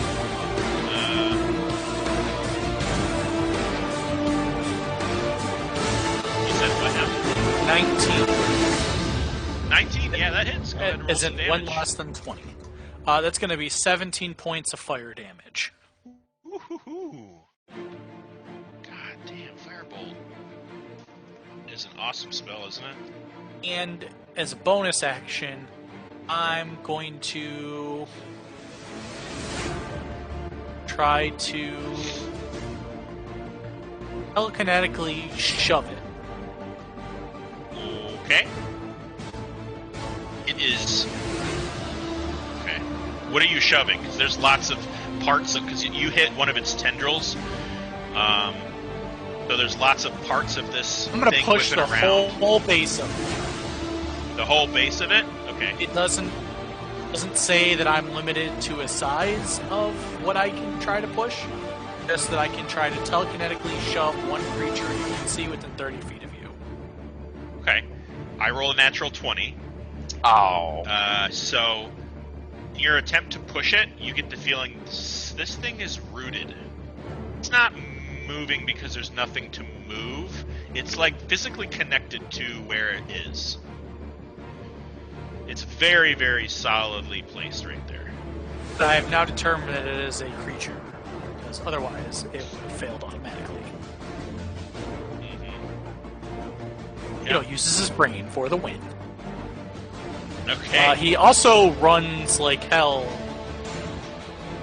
as far back as he can get. Okay. All 20's being stupid. Are you able to move your guy? It's just All right. brains. So you I'm shoot gonna a double. firebolt, it blasts this thing in the tendril. You see little bits of smoking and ember-lined kind of plant material just kind of paste onto the walls as it bursts. And you see this big chunk, almost like you just bit into a cucumber, this big chunk of vegetative material underneath oozing a green slime into the water, which, by the way, is filling with this wafting hue of blood. As the two drow had been... who knows what was done to them under the water, but it's starting to kind of foam the surface.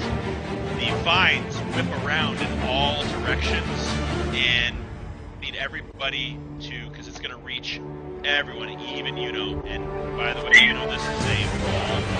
You're right there. So I need everybody to make a dex saving throw.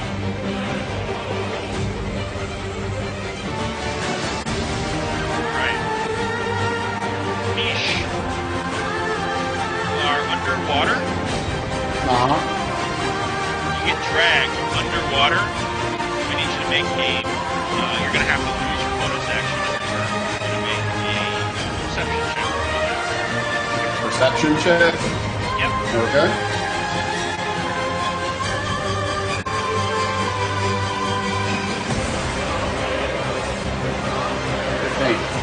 Yeah, you notice this eerie thorn-lined pink petal and carved like almost like pumpkin polish material at the base of this creature. There are miniature tentacles underneath that have scales and kind of sporadically cast out on these bite at you as it drags you under the waves, under the splashing bubble of the surface. You take 5 points of poison damage, as well as 7 points of piercing.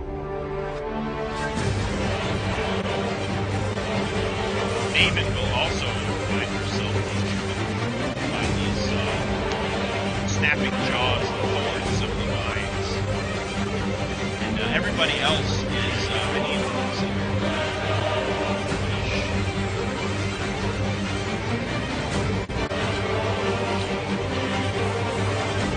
I'm missing everybody.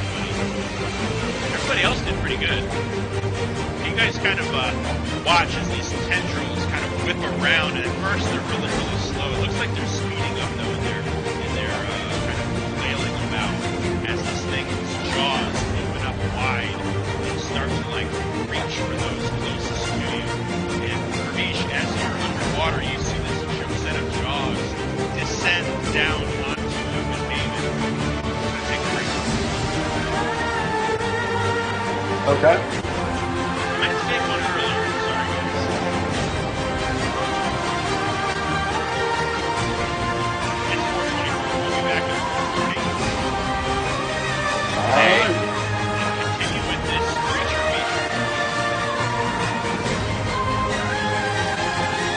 Alrighty.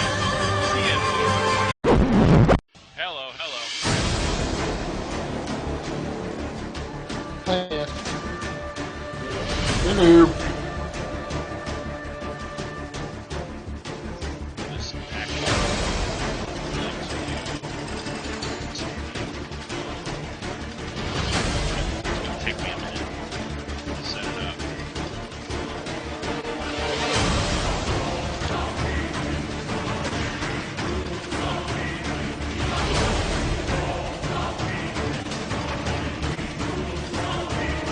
Hello.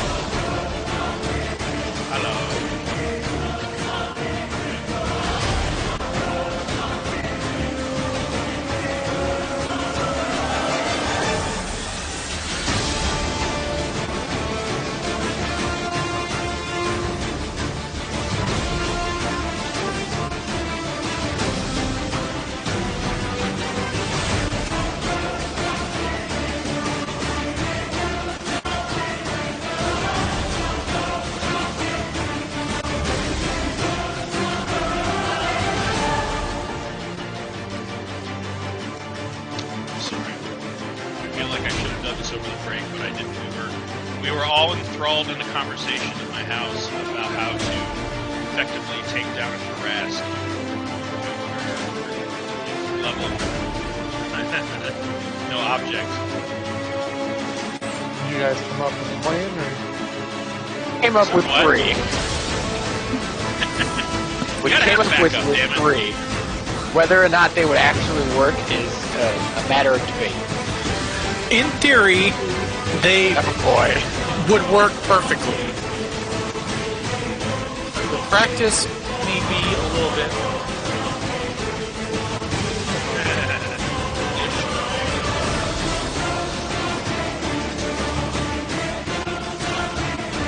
Need at least 3 characters. All right. Has to be some flexibility with certain things.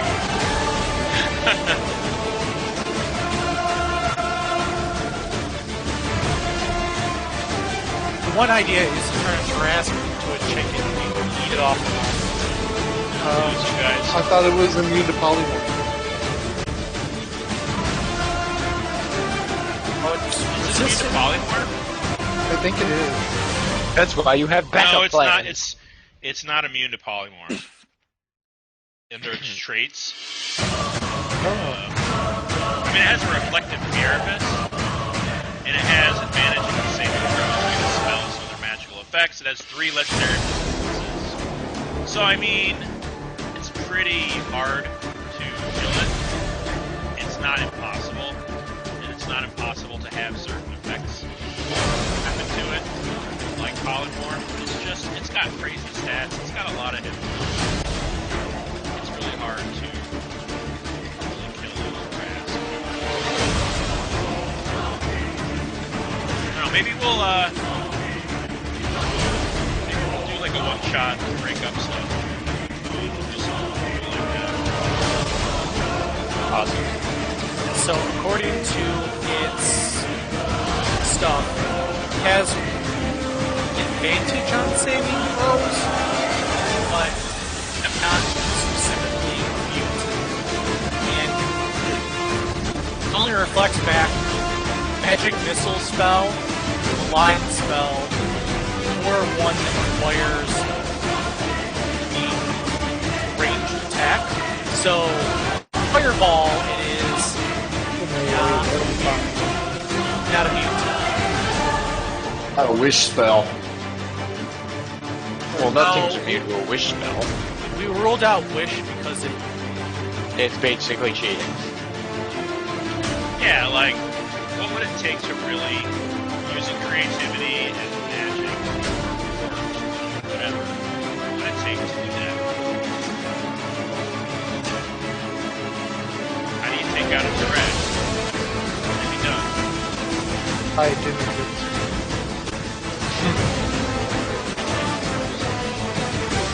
It's already out with you. You asked it very nicely.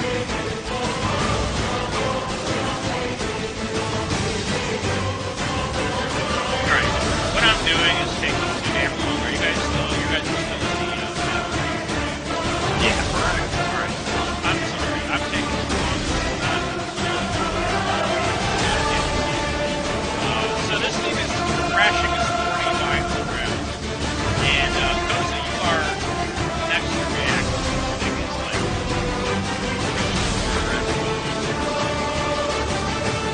Okay, so first, I would like to ask everyone if they would consent to having Water Walk cast on them, because it says every creature it affects needs to be willing.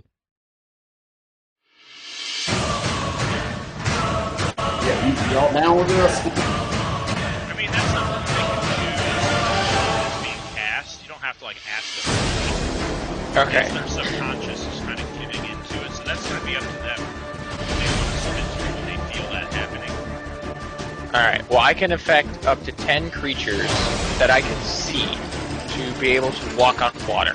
And additionally, if there are any that I target that are submerged in water, the spell carries them to the surface at a rate of 60 feet per round. Well, I'm not going to resist it. Alright. Well, I cast Water Walk. I resist it. We'll have fun getting drug underwater then. I'm kidding. Alright, so that's... And then as a bonus action, I'm going to run up.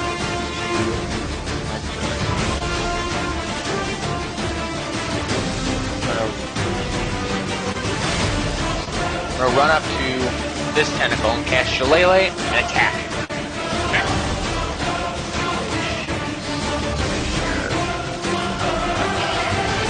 That is.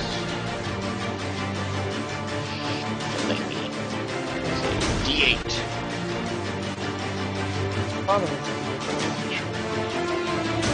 Oh. Hang on, the computer's being stupid. Minus 2.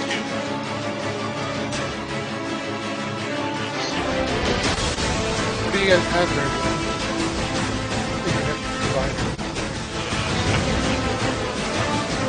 Alright. we live in a place where fiber is not super sensitive. They literally put it in at the this part down the street from our house. They literally ran it through our street, but it's not connected. That's so stupid. Very stupid. Alright, what'd you get? Because I had to reload. I got a 9 on my attack roll, so it doesn't lose. You swing and these vines are just whipping and wailing and writhing around, and it's just real hard to land a solid number. Waving around so fast. is going to, you can use a bonus action. I used up everything I can. Okay. Who's next as I load my thing? I think Axton's next. Axton, Right, have, really? Wow. I'll say that you were able to sneak over across the room and grab one of your weapons. You'll have to stay in one place if you want to use both of your weapons because you don't have a belt on. I'll just use my halberd. It's fine.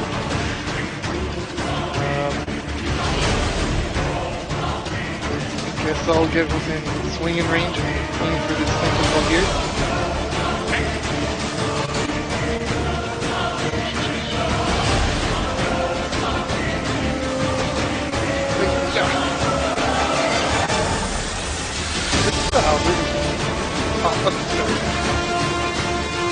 Wow. 23 definitely hits. For delay. Alright. Next, for help delayed with and as you do, you feel this negative, static, uncomfortable pins and needles feeling in your hand as you connect with this block. Okay. I'm trying to find my maneuvers. Alright, I'm back over there. It's going to be Maeven is going to be after.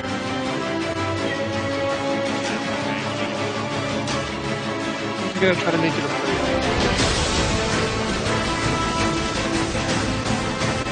13 damage.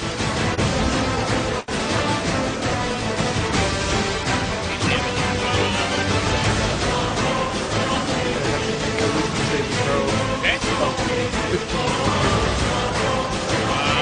It is. Got a 7. Doesn't have any wisdom at all. So it is technically right that you load it, and so it has no movement. So it means all attacks. Action and you. I'll double check that.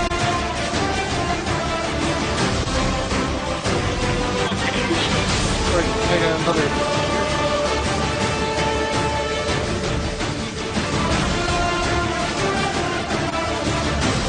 No, it says a friendly creature has disadvantage on ability checks and attack rolls while the source of its fear is within line of sight. So it's not on you.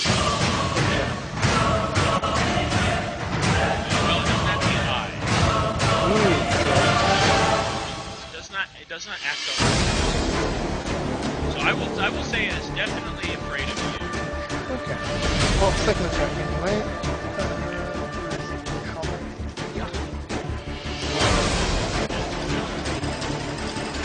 Chopping it up.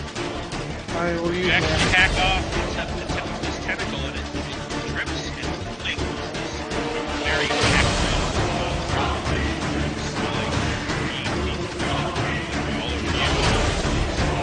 Since I'm wet as well, I'm going to use my action surge.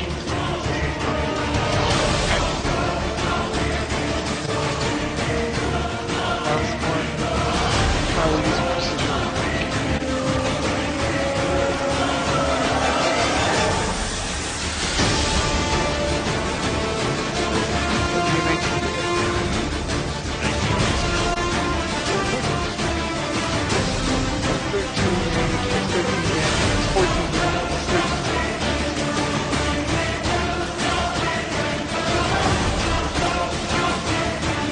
Oh!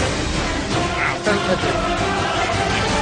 40 points of damage. A little over 40 points of damage. That's pretty awesome. Alright.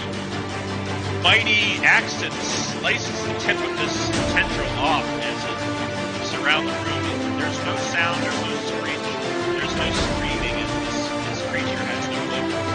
But you do see the little purple flower mouth monster on this tentacle kind of like chatter and mandibles around as it slices the tip off. My bonus action is just my fellow defense. Okay. Well, it has disadvantage against you anyway.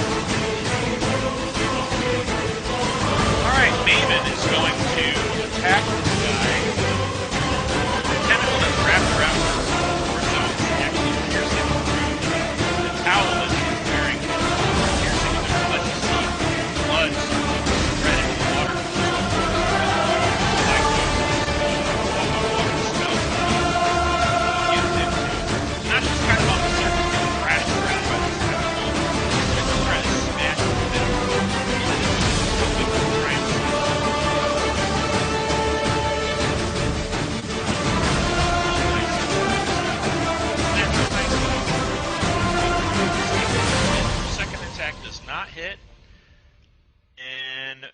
flurry of blows. The first one, pow, lands blood strike.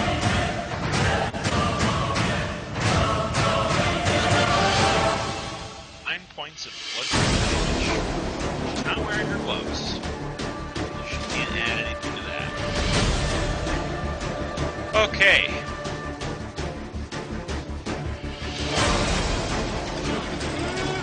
She's gonna end her turn with a strength saving throw to try and get out. That's a natural 7. That's not gonna do it. So she is still grappled by this creature and can't. Her speed is 0. Ramesh. Yeah.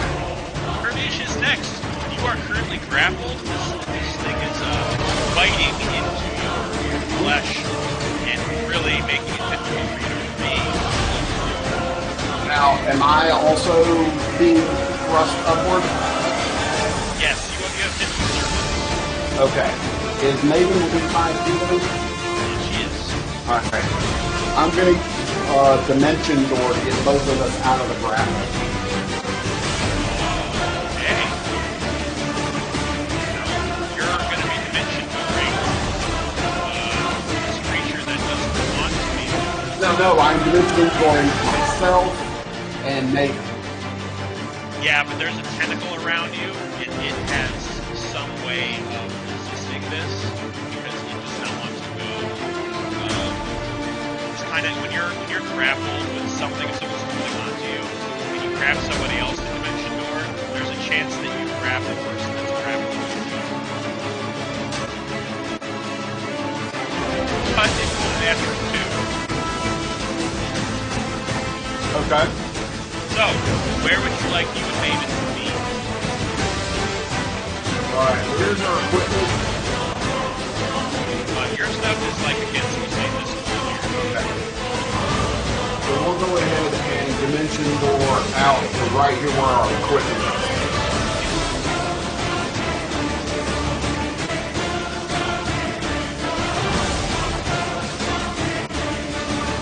You are now over there.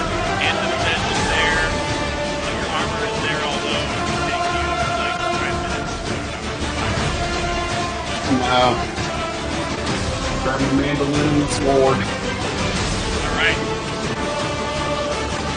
And then, let's see, do I have a bonus?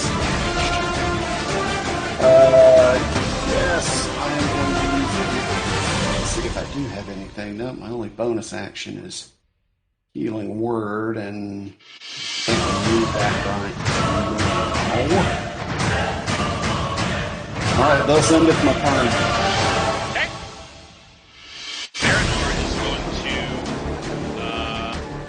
he's kind of out of options here because he is going to be restrained in the water. He floats to the surface, but he's not within reach of his weapon. He's not within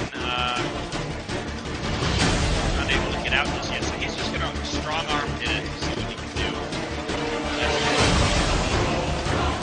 His strength, yeah, that'll hit. So that's going to be 5 points of damage. I'm going to straight up punch. He just punches straight down onto it, and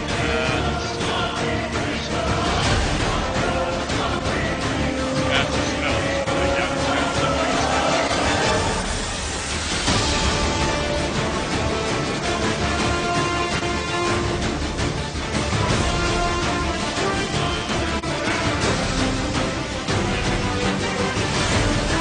Tech magic, Zephyr Strike, and cast Healing Trace. Let's see here.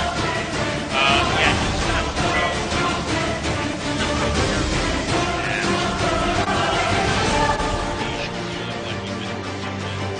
Your wounds was touch. Well, he's not gonna cure anybody then. He's gonna cure himself. Let's put it that way. He touches himself. Does 7 points of good old healing. But he is gonna make a strength check right now.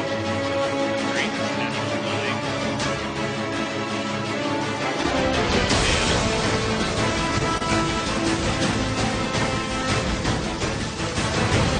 Top of the round, you know.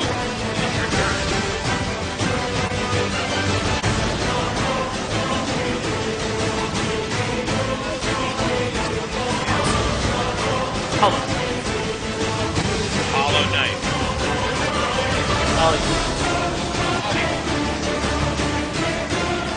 I'm going to try to turn it into.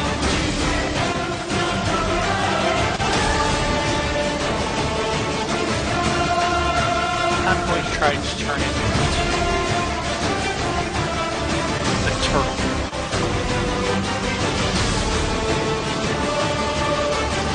It must make a wisdom saving. That is a natural 19 plus 0 plus minus 2, 17. It passes. Aw. As a bonus action, I'm going to telekinetically shove it. You got it. That's a 16. This thing is not moving. DC 16, it passes. Yeah. Rooted in place.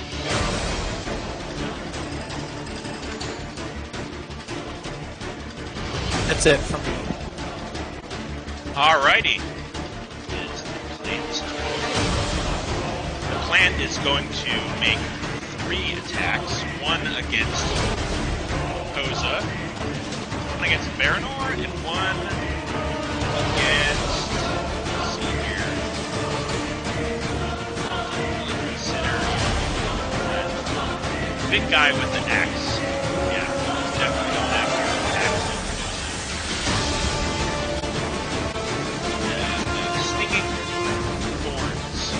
Alright, there's 18 against Valandiir, 21 against Axon, and a 24 against Koza.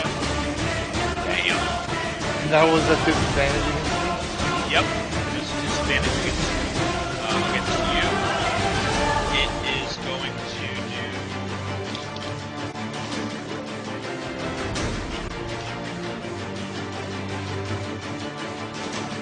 Oops. 11 points of piercing damage.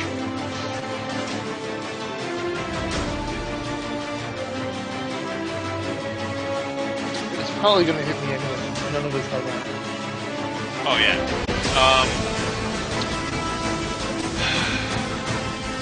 Axon, you take 11. Koza, you take 7 points of piercing. Valandiir takes 9 points of piercing damage. As this thing's tentacles just sort of whip around and slash you right across the face and try to grab you. Quite grab hold of you. However, these purple flowers, you see them emit this mist to the air. So presently, right now, all I need are Koza and Valandiir to make Constitution saving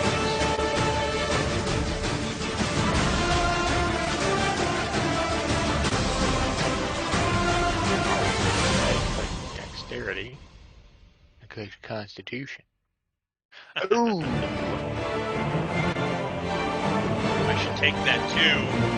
I didn't cut dexterity. I don't know why I did dexterity.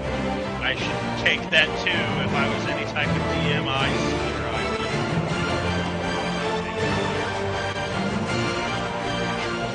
Get it out of the way now. Valandiir failed. He is at disadvantage. Any ranged attacks, any melee attacks, or spells.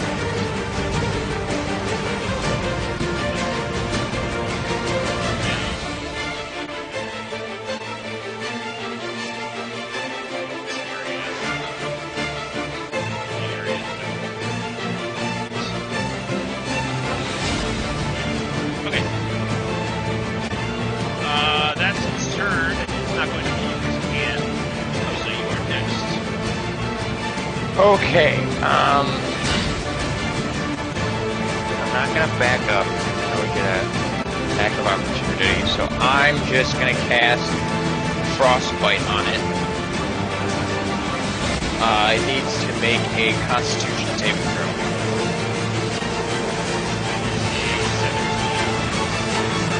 That might pass.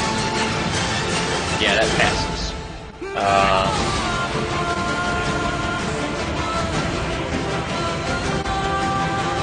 I don't think it takes any. I don't think it takes any damage on a successful save. So I'm gonna whack it again with my shillelagh.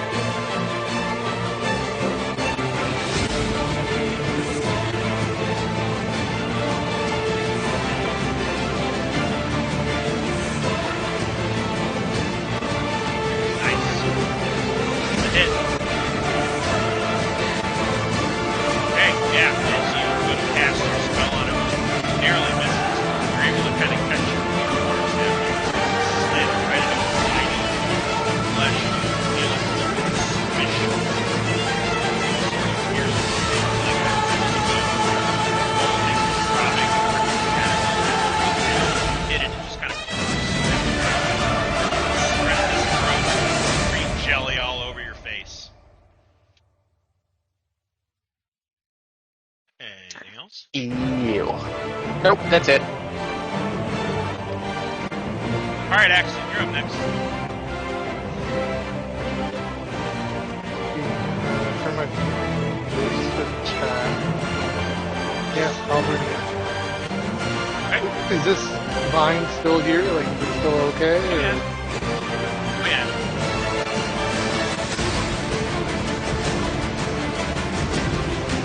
I'll see if that's 16.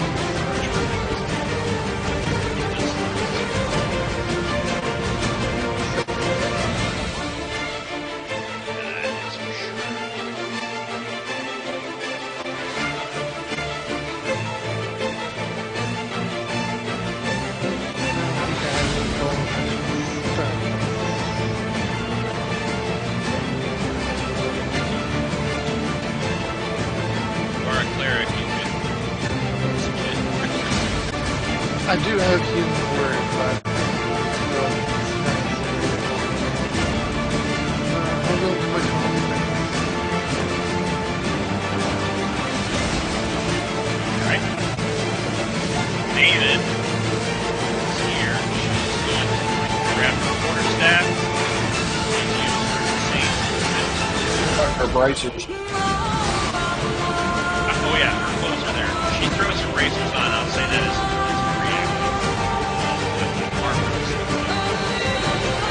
and she is going to skate right over here so that she can get real close to it. She's going to make 2 attacks. 1 hits, 1 misses. And 2 great blows. 1 hits, 1 misses. That is a 6 points on the 1 hit. And 9 points on the other. You see her just sort of sink the end of this quarterstaff into the water and just stab this tentacle. And as she does, she kind of flips around against the roundhouse kick in midair.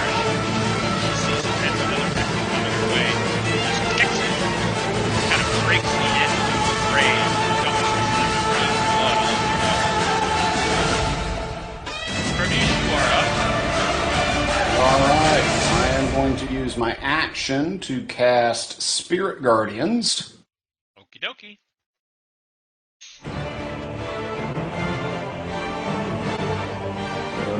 Pretty fairies are up. Let's see, that's 15-foot diameter area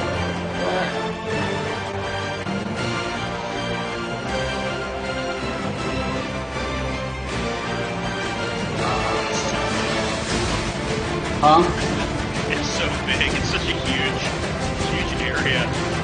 Sit on this thing.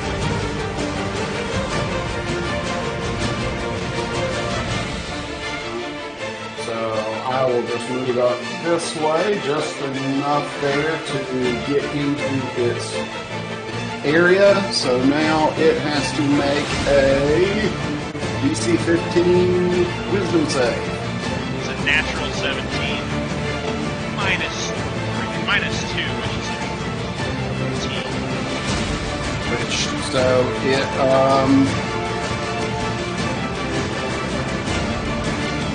so it takes half as much damage. Yep. Yeah, that's why it's awesome.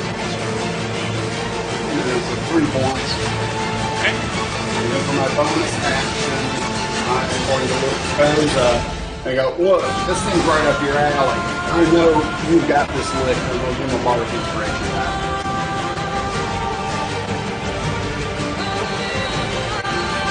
All right. Baranor is going to spend his action to make a strength or an athletics check to try to wrestle out of his grasp. I think he's going to get a natural 19. So we're going to say that he is definitely able to get up and out. He's going to take an attack of opportunities. So where his stuff is. And he's going to get hit. He's going to hit him. It's an 18. He's going to attack.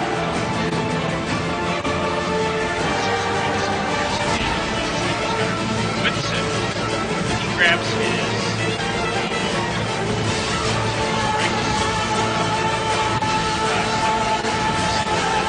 that's going to be an 18. That's going to hit. I figured he would have used Zephyr Strike before he moved. Yeah, at some point. I'm not a ranger. I just figured he used it when he grabbed It his would prevent the opportunity attack.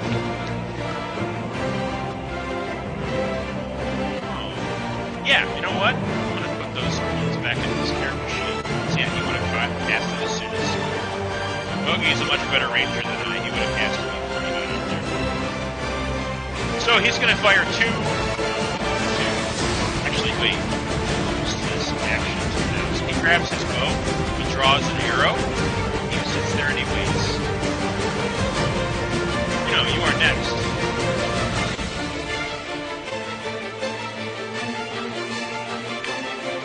I'm going to just do the tried and true fireball. Fireball. So when it works, why try it? It's a dirty 20. The 20 hits.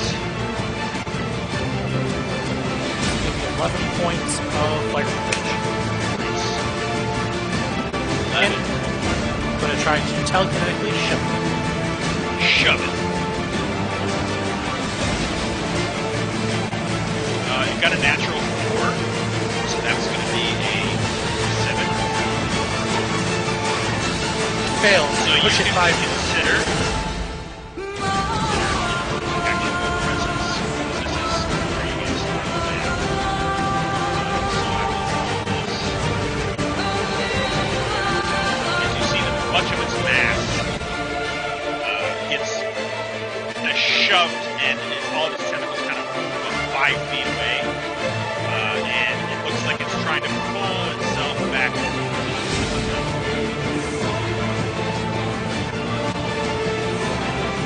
Right? That ends your turn, you know. Nope. This area expands. To a mist cloud. About that big.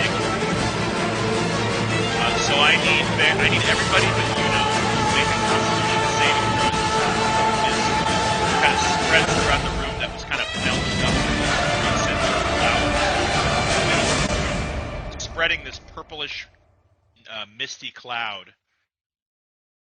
Okay, Axon, you pass. You take half of this. That die was cocked. It really was. It was cocked between them. Alright. That was a straight land. So 12 is failing. Poison damage. And I need you to make a... So you're next. Anybody that failed would be...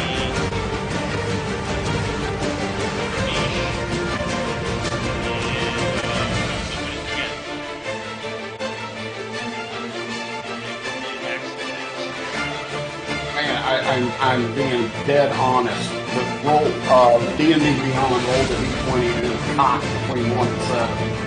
Oh, really? It was. It had both numbers with it. Alright, so you take 6 points instead. Koza takes 12 points.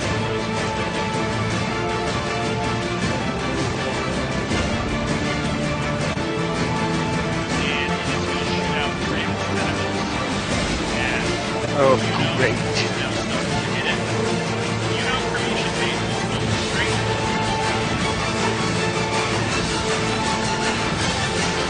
You know, that's 22. Cremation's 19. And Maeven with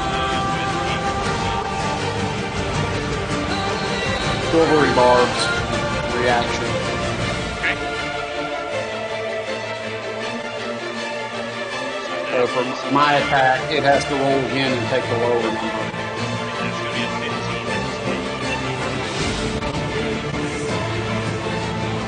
15. In my armor, yes, but out of my armor, my AC is 13. So that is going to be 11 points of piercing damage. You. 9 points of piercing damage. You know, did 22 hit you?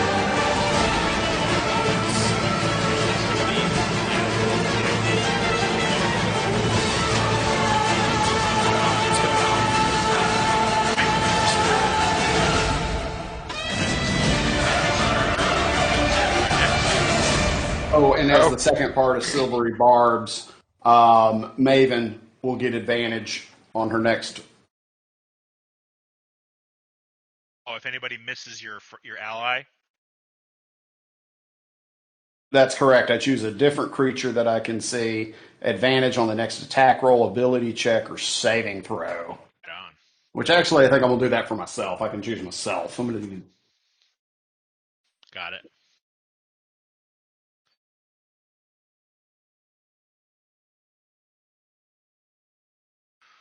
All right, what are we feeling here? Okay, so that is its turn. Cozy, you're next, bud. Alrighty. I'm gonna cast Toll the Dead. Oh, the dead. It has been injured. It has to make a wisdom saving throw. Oh boy. That's a natural 19 minus 3 is 16. 16? Yeah, that passes. Oh boy. I'm rolling real high with you in particular. How dare you? I'm just trying to get some shots off, man. Sorry, bud. Let's see. That's an action. What can I do on my bonus action? Oh, wait a minute. Ooh, what? Joe, Yes, sir. the creature started its turn within my radius. It should have made a wisdom save. All right, that's a natural 3. Go ahead and roll that damage. What? It got a 0. It got nothing. It had no wisdom reaction at all.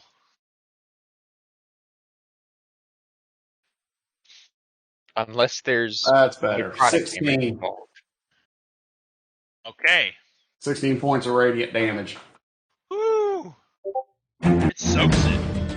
It just fizzles both with your flitty fairies and everybody hitting it with fire voltage. It's getting pieces blasted off and shillelaghs, knocking some of it. Maybe punching it to death. Verador shooting arrows at it, hacking it away with his halberd. Amazing. Everybody else in the big public pool is just still chilling. Like, corner. Well, I'll say that you guys make just enough noise that the other rooms and the main probably are hearing this and starting to react maybe to nearby. It hasn't been super long. It's only been about 15 seconds. 20, 30 seconds at the most. So, all right, Koza, you are not currently grappled. You are in this cloud that is expanding. Alright, then I'm gonna back up ever so slightly. Like 10 feet. That's natural 7, 12. Hit you. Yeah, that hits. God damn it. That's going to be another 8 points of piercing damage.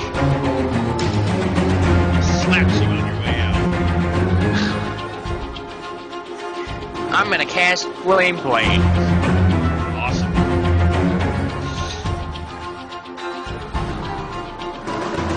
Do it. I'm trying to see if I can hit it on the same turn that I cast it.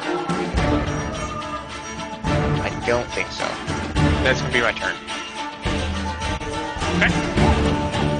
You really can't cast it and attack with it at the same time. It Pretty sure. doesn't. Yeah, I'll probably check. It says I can use my action to make a melee spell attack, but I've already used my action.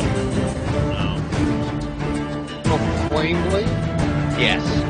Okay, I'm thinking Green Blade. That's not confusing at all. Nope. Alright, Axton, you're up.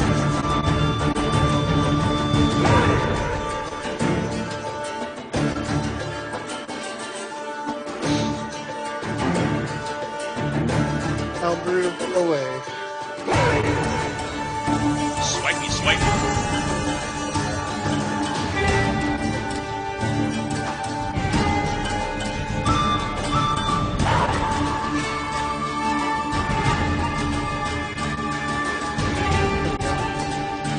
That's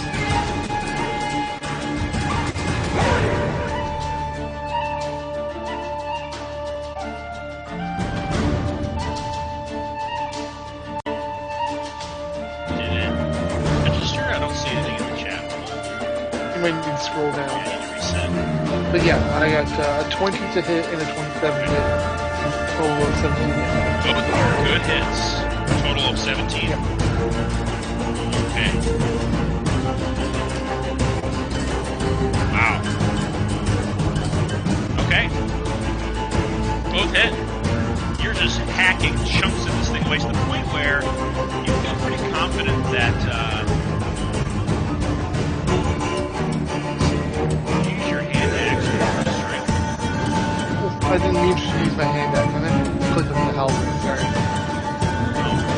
But is there a different? No, it's There's just different damage. damage though, right? Yeah, just like the damage you Same damage. get. I'll take 9 or higher. Okay. Wait, I clicked hand axe and it didn't. And There we go. there you go. But now that damage is double. I'll take the 15. Alright, so instead of 9, it's 15. So it's another 6. Right. This thing's looking hurt, but it is still very much I can use slice 1 10 by another rolling. You notice this thing seems to be getting a little swelling, getting a little bit bigger to the point where it's almost kind of filling the middle of this. Pretty intensely with the damage area. Maybe it's going to go, sorry, do you want to use or anything?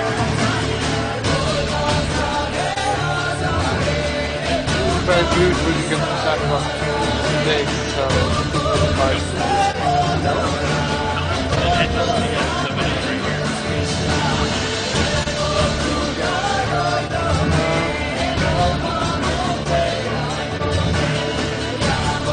maybe only 5. 5 feet back. Alright. Maeven is going to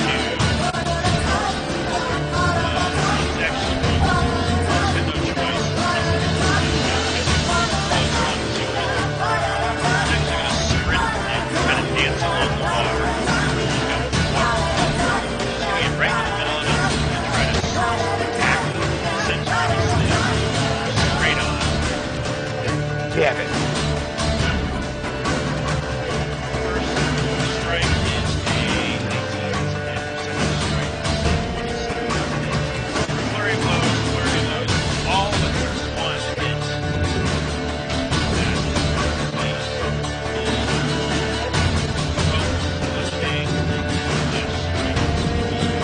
That is 19 points of bludgeoning from Miss Maeven. Ravish, you are next. As you watch Maeven dive into the center of this pool and just start assaulting this thing. Corner stab. Yeah.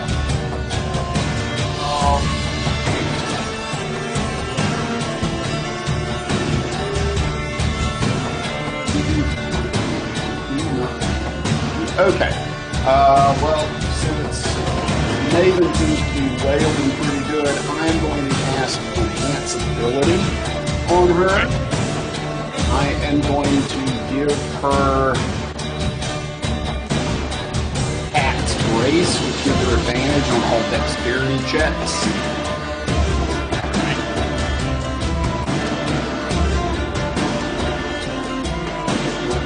Action, and then for my bonus action, I'm going to cast Healing Word on myself.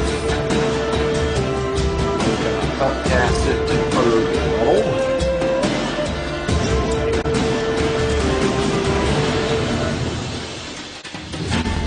12 points of healing. All right.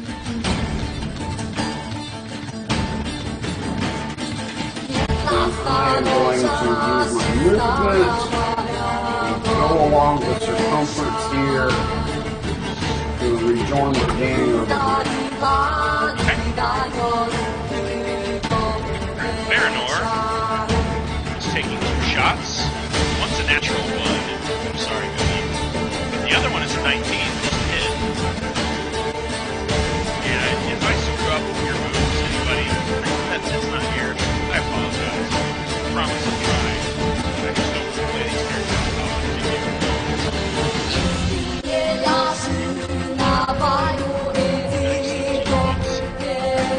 Yeah, Valandiir strikes it right here, and it's like this side of this huge kind of like lamb voice, like line of teeth.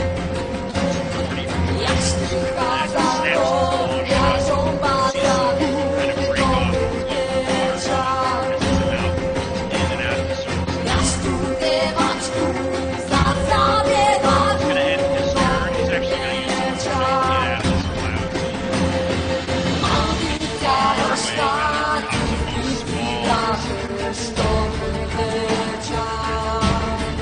You know you're next.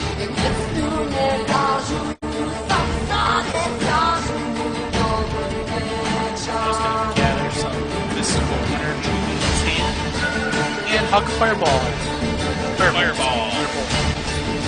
Roll. You got it. That's a natural 20. Natural 20! Yeah. Damage.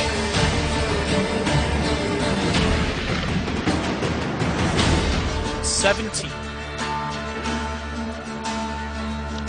You blast this huge, like, one of its tentacles comes out of the water, and it's pretty thick at its base where it's able to come out of the water. It's about a foot diameter. Your firebolt slams to the side of this thing, and it kind of wavers, and just kind of breaks and flops out of the water.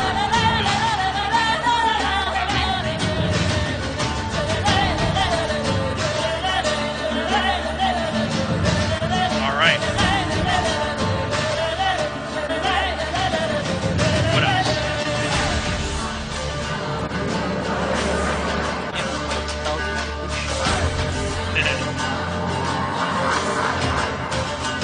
That one's a 17. It goes down. I feel satisfied knowing that I tried. Yeah, it's tough, but on its turn, it is going to attack. Make its wisdom save. It does. I already rolled it. Alright, let's see more damage.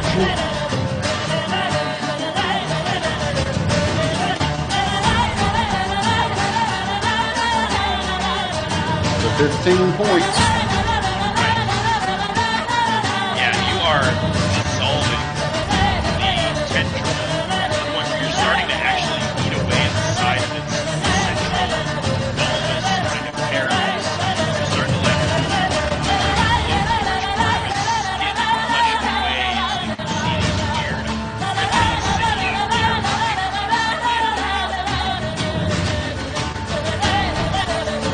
And you're starting to see it sort of like make this green straight in the center of its glass, really.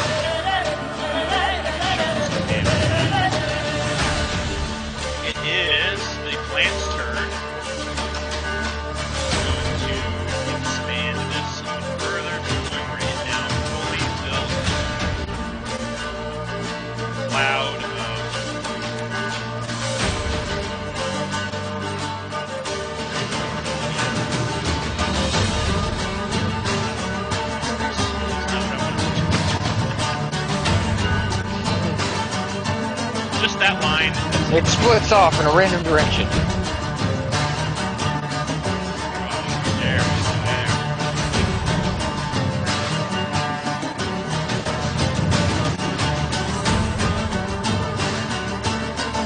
Let me get the whole map.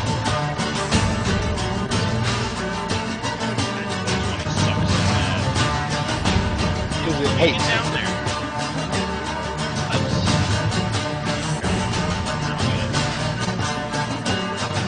Way out. Alright. Anybody in that or touching that line? It's pretty much everybody is on these decks. So I need a party-wide.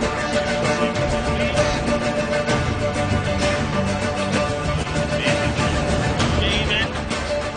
And that's a 19. Marinor's not so lucky.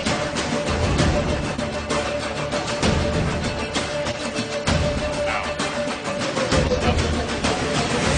Access con saves. Alright, Noah. Oza will take.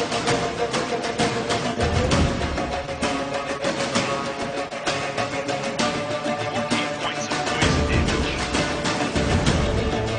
Your next melee or spell effect is disadvantage. Oh man. My next one, or they're like everyone after The this? next one. Your next one, you breathe in this noxious fume. Your vision goes blurry for a second. I think you're the only. Everybody else is over 7 points of poison damage. Fish, you know, Marinor, Maeven should have. And it is going to see its tendrils reach up into the ceiling, grab the upper lattice like rafters, see it start to rise out of the water cycle, and its feet goes towards David, next down on top. What does Steve's arm do? You have that advantage. You already had It was just a one roll. that hits you for 27. It is going to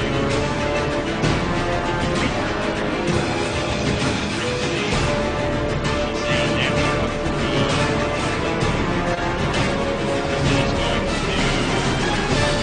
19 points of piercing damage. And David moves into its house.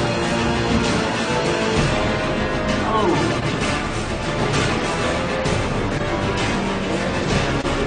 Yeah, you guys watch David kind of disappear into this creature's jaw as it starts to swallow her, and all you can see is her feet sticking out of the water.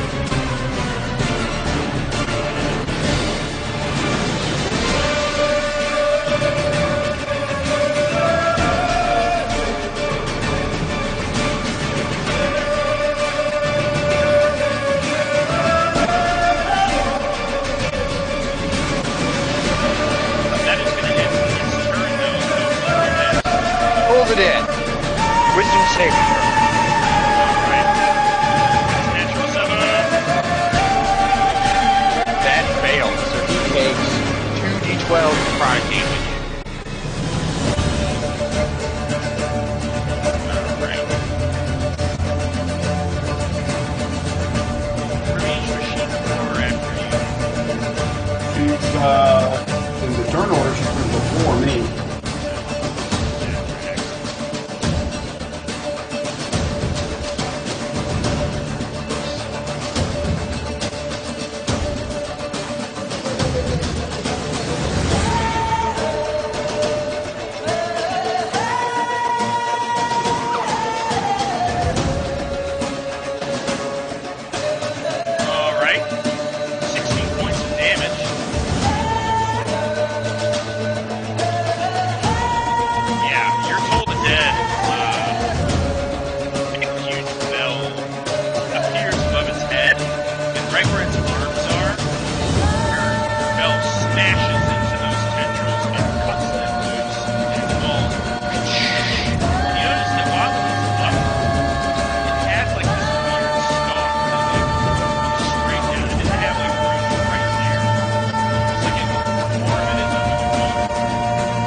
can't do anything on my bonus action. So that'll end my turn.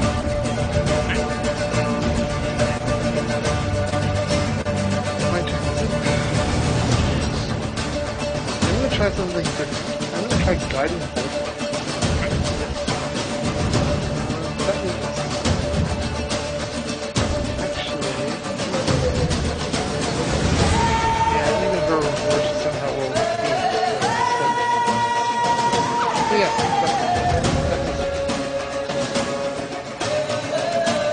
Alright.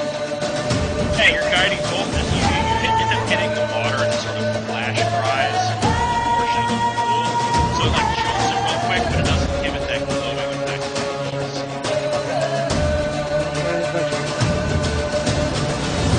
Alright, Maeven. She's gonna spend her entire turn trying to get out of this thing's mouth. Actually, you know what? She's strange. She's not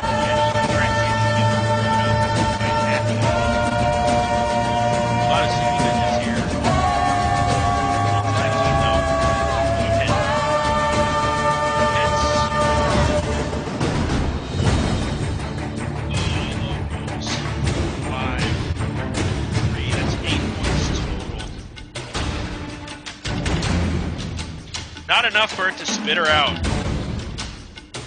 Sorry, Seth.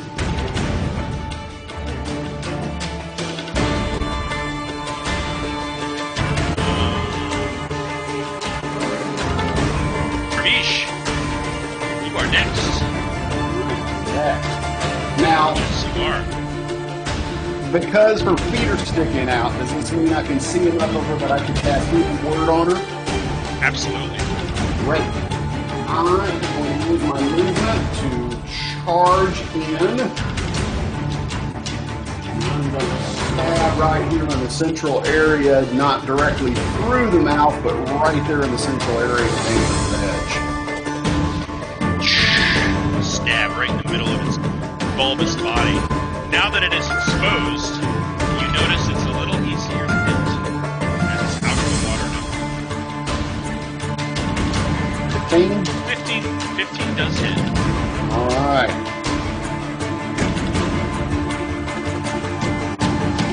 So that means I'm going to...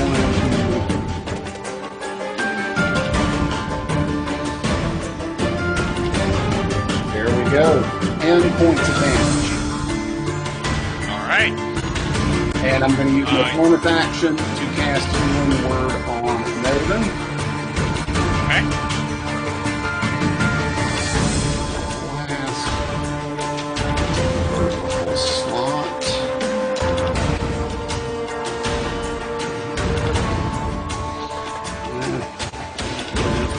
Oh, 7.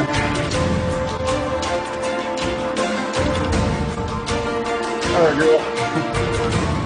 No, that's better than nothing. She'll take it. Yep. And then I'm going to, well, I would provoke an opportunity attack if I withdraw. So, I'm there. You're there, man. Yep. Alright, Baranor tried and true. Where is he? He's going to move over here. Try and get a good vantage point where he can hit it without hitting you guys. He's going to fire at it twice. One is a natural one. Cast Separate Strike again. That's going to hit 15. Which hits. And the other one's a natural 18. That definitely hits. So it's 2 attacks hit. It's 12 points of piercing damage. And you know what the heck? I'm going to say he grabbed a couple of these little fire arrows that he's got. Some fire damage. Hey, how about that? It's 13. Isn't bad. 13 total. Doesn't really stay on fire as it is splashing around in a pool, but it singes a little bit for sure, just like you know it's been doing. Alright. Speaking of Yuno, you're up.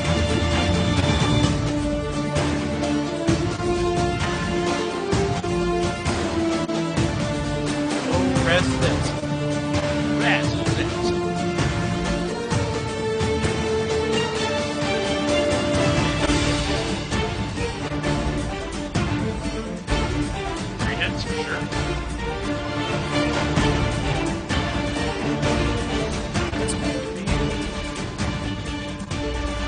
9 points of fire damage. 9 points of fire damage. Yeah. Alright. Each strike. Okay. With each strike, from blade or spell, bow, flitty fairies, this thing is like bashed and it's very squishy, so every time you hit the last part of its body, it's just scattering this mucousy fluid all over the room. You guys are all getting covered. Some of you are in the water though, so it doesn't really have much impact on you. However, it is Plant's turn. It is going to make another strike onto... All that wisdom save. Oh yeah. That's a 17, or excuse me, that's a 13. Still takes full damage. Full damage.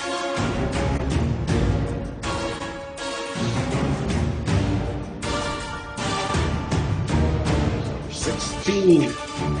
I'm right there. 16. Yeah. Yeah, I mean, it's just deep frying this plant. It does not smell good, I'll just say that. This thing looks super lethargic. There's huge chunks of its body missing. Its tentacles are sort of in pieces. It looks like it's every time it like slaps at somebody, the tip of its tentacle like cracks off and flies across the room. It's looking in pretty rough shape.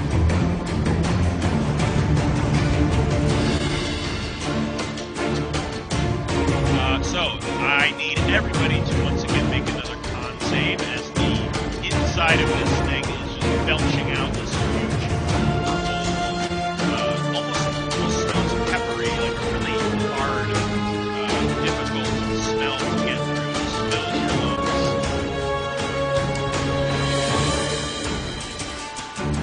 Finally failed the con save. So Pravish, you save. Axton, Koza, you fail. You save. And then Maeven. Well, she's in the mouth of it. Yeah, but she's still got she got a natural 17 for her con save. So half, excuse me, full points of poison damage. And half is going to be 7. As you can now feel this room filling with this noxious, it's not a poison per se, but it's like spores in the air that you feel it's like breathing in cinnamon dust. And these let's see, it definitely sees barriers and threats, just continuously shooting. So it's not going to try and chomp down on me, but it's going to attack with its for sure. And Axton just keeps hacking away. Alright, so that is a 24. Oh yeah, that hits. One that goes after Baron or misses with a natural 4. The one after Axton's a 19. Oh yeah, my AC is only like 10. So you take 9 points of piercing damage. Renor takes nothing. Axton, you take 11 points of piercing damage. That's going to end its turn. So you are next. Moonbeam! I need a Constitution saving throw. Con save. That is a natural. For a total of... For a total of 7. Yeah, okay, so he takes 2d10 radiant... He takes 2d10 radiant damage. Alright. Man, real quick.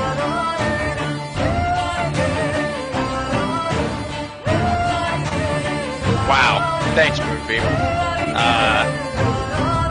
And then...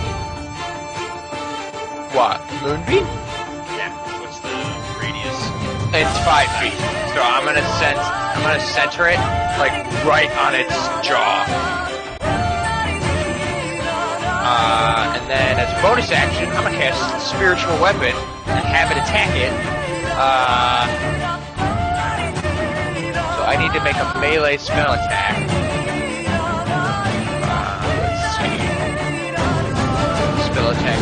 Damage for the moonbeam. 5. 5. Still counts. Shreds itself into its body. So I'm gonna roll another dice for this one because I can't make a spell attack yet without my character sheet.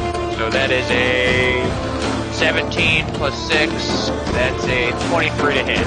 That hits.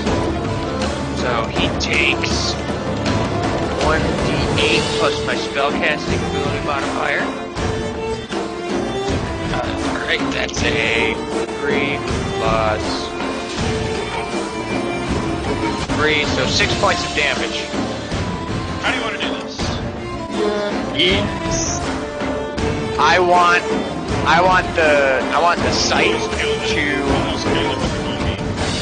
the scythe to slice off all its tendrils from off its jaw and then sink right down into its throat. Yeah, it cut its tentacles to shreds. You slice them in midair, and as they're wailing around, so they kind of feel like flips in the air as they fall harmlessly into the ground.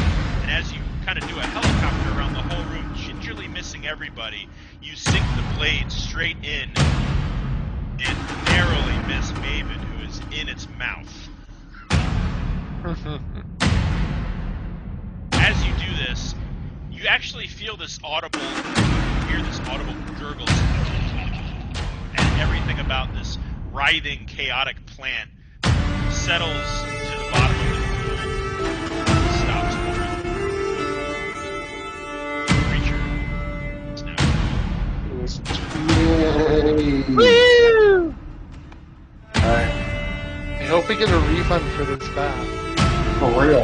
Alright, I head on over to the mouth area and I start help pulling Maeven out. Make a strength check. She's also going to help you, so you can make it with advantage. She's trying to get out.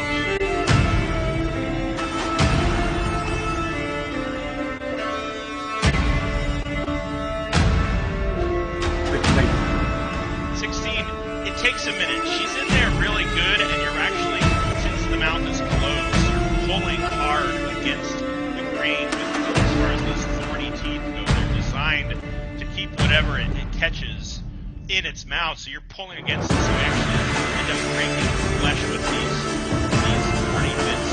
It takes there's 1 point of piercing damage as these things kind of stab her on the way out. But with her kind of pushing her way out, out, you're able to finally get out of its mouth. She kind of, okay, what the heck happened? Alright, I got you. I'm gonna cast Healing Word over again at first level. Okay.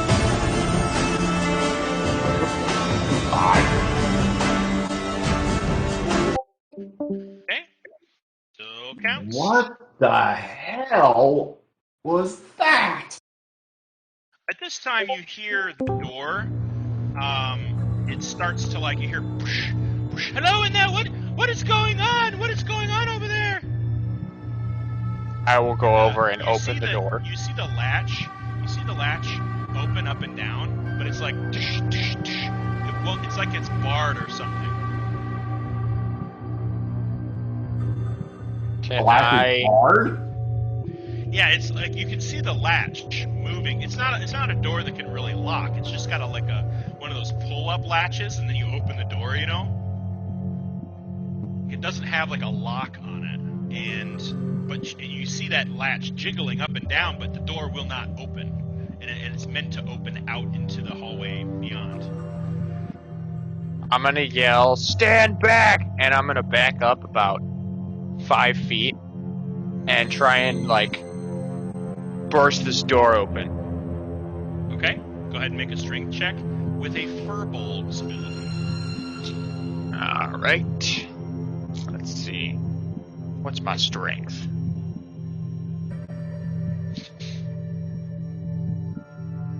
+1. I'm gonna use my bardic inspiration to this roll. So 14 +1. What's the die? D8. Alrighty. So that is a. Ooh, that's good. 15 plus. That's a 22. 22. Your furbolg frame soaking wet. You trudge through this wearing just this little towel across your waist because you're so big that a normal towel is a little small on you. Trudge your way through the room and bash this door, and it blasts open and almost gets knocked off its hinges and swings wide and gets kind of plastered open.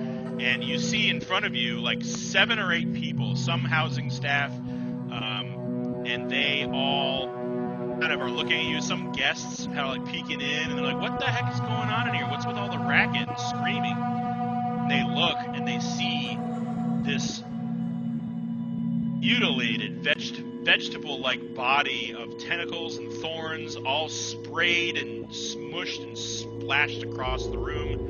And you hear one of the females look and see the bodies of the drow in the corner of the room and scream. Yeah, so this is what happened. Oh my god! What in the 7 devils is this? What happened? We are trying to figure that out ourselves. You think this might have been an assassination attempt from somebody? I mean, You have to clean your pool a little more. The algae's getting out of control. we keep the water quite clean, I assure you. I think those pool Roombas are pretty cool. Let's see, who's the most intelligent of the group? Definitely you know. Yeah. Yeah, you know what? Make an insight check. Insight? That's not intelligence. It's not intelligence, it's wisdom. Oh. Okay, make a investigation check.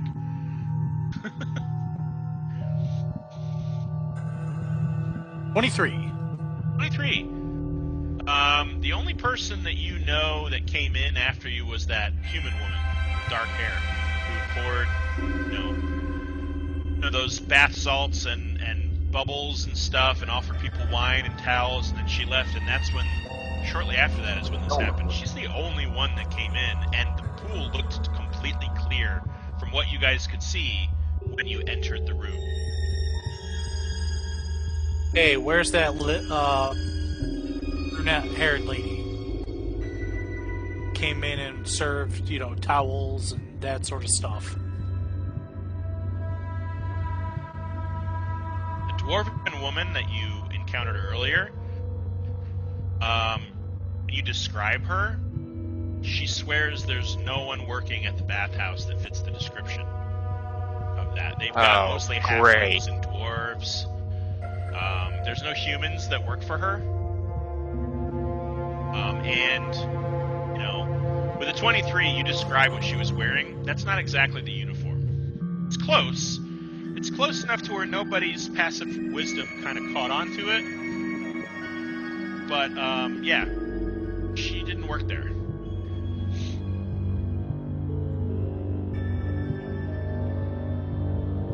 Somebody was after us. Not again. Yeah, this. Do you think maybe it was the Blackwing again, like at the Classic? Possible. Anything about that woman's bearing, the way she walked, any accent when she spoke to offer things, anything like that sound familiar to us? Go ahead and make a perception or insight, everybody, because you all encountered her. Everybody can make either perception or insight, whichever you prefer. Perception. At 20. 17. Okay. What did you roll? You rolled a nat 20, but what did you roll? Perception. Perception? Okay.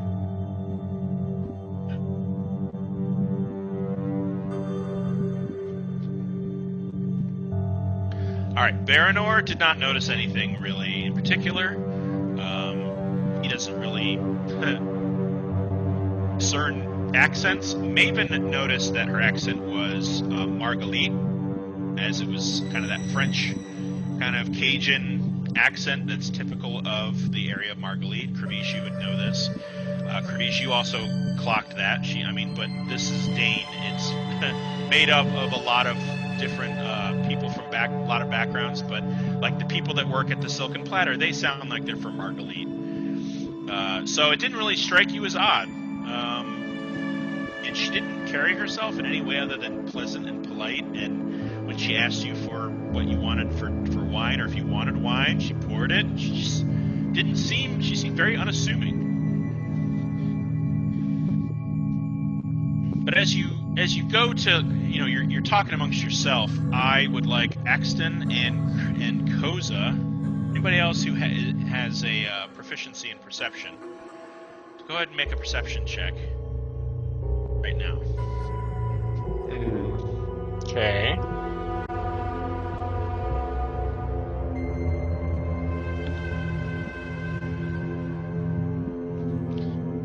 Nothing for Koza, but Axton, look at the door and you notice this small, sharp, bloody protrusion through the door. Looks like something was stabbed through it. Just like a quarter of an inch steel with a red substance on it, stabbed through the door. I'll take a look at it. You close the door while everyone has a chance to exit. On the other side of the door, you see this.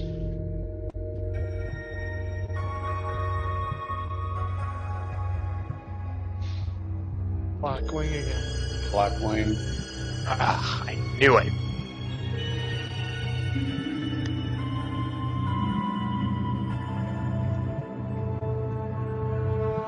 See Maeven staring at it, almost her head down but eyes up, looking through her eyebrows, her fists clench. She just muttered to herself, surrounded by enemies these days. Yeah, we really got to do something about this. This is for real. Maybe we need to go on a PR campaign or something. Yeah, this is affecting innocents. We need to take these guys out. Baranor grabs the dagger and pulls it out of the door. Does anybody want the wing? I don't know. I will actively kick it to the side. Can't think of. It's just a batwing, I guess. Make a medicine check, Kravish. Batwings can be spell components or other things. 14. 14? Yeah. It's a floppy batwing. It doesn't hurt your skin to touch it. It's not poisoned. It just looks like a severed batwing. Bernor walks up to Yuno. Yuno, can you take a look at this dagger? Just to make sure there's nothing up with it. Otherwise, they'll keep it.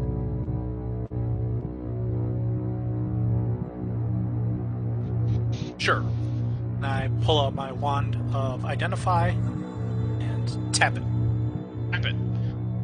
You feel nothing. It seems to be... It's not magical. I would assume that if it was magical and you got its nature about it, you'd definitely be able to tell if it's magical at all. Kind of get both with that spell. It's just a steel dagger. And I walk over to the water, and I dip it in there. I use prestidigitation to dry it off, and I lick it.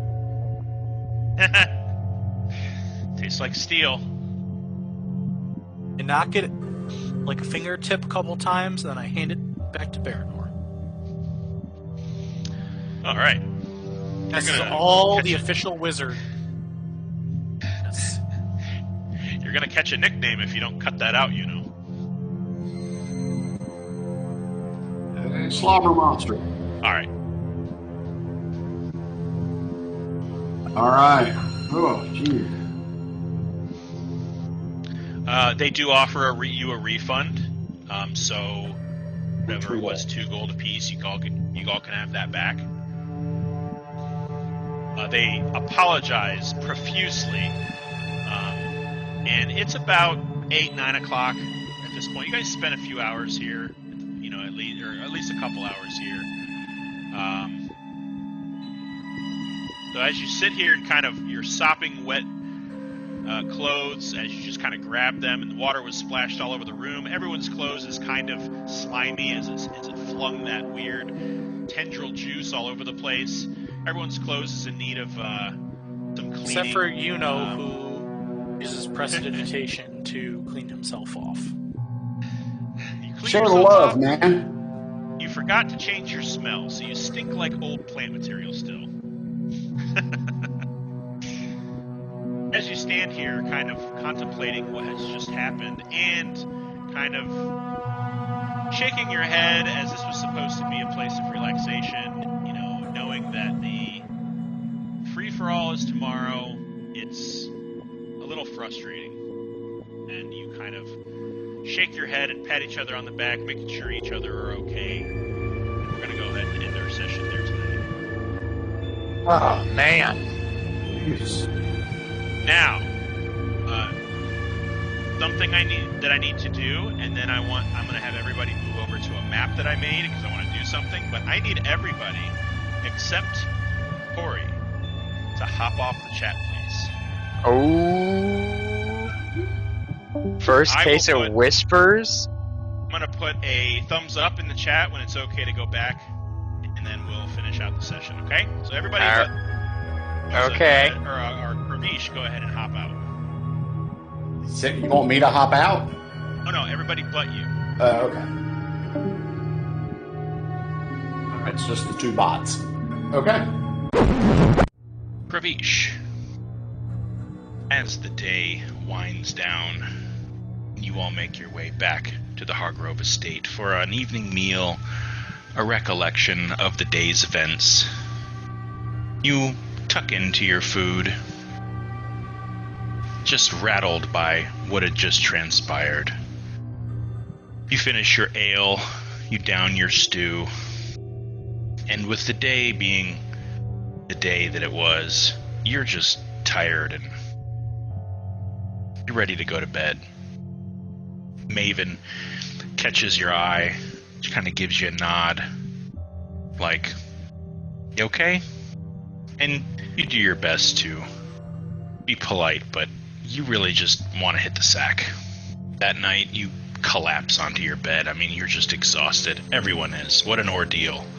And you settle into your covers, readying yourself mentally for tomorrow's big day of the free-for-all and the end of the Ellington Classic. And you let the slow shadow of unconsciousness take hold. You have strange dreams of tangled, whipping, strangulation, drowning, and pressure on your chest. A lot of pressure on your chest. A hand at your mouth. A sharp feeling. You snap your eyes open. Someone driving a dagger through your flesh. It's an inch in. Yeah, you've never felt such searing pain. You struggle, but you cannot move. You can't lift your arms. You can't even scream as you're being choked.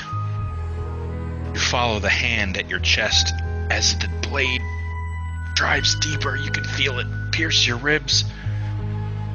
You follow the arm up to the shoulder, up to the face. And you recognize the black eyes, the feminine lips that curl into a devilish smile and laugh. Dragonborn. It is the grip around the blade of Lady Kethra as she sinks the dagger into your heart. You feel it pierce your body and stab down through into the bed beneath you. You feel a warm pool surround your torso. Her eyes, they glow green briefly. A slight snarl erupts from her lips. The Black Wing sends its regards. And before you have a chance to utter a word in response, blackness of death takes you. There is no light. There is no tunnel. There is only the hushed, whispered cackling of Lady Kethra.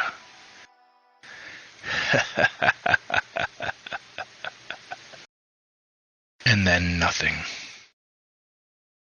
All right. Let's go ahead and welcome everybody back.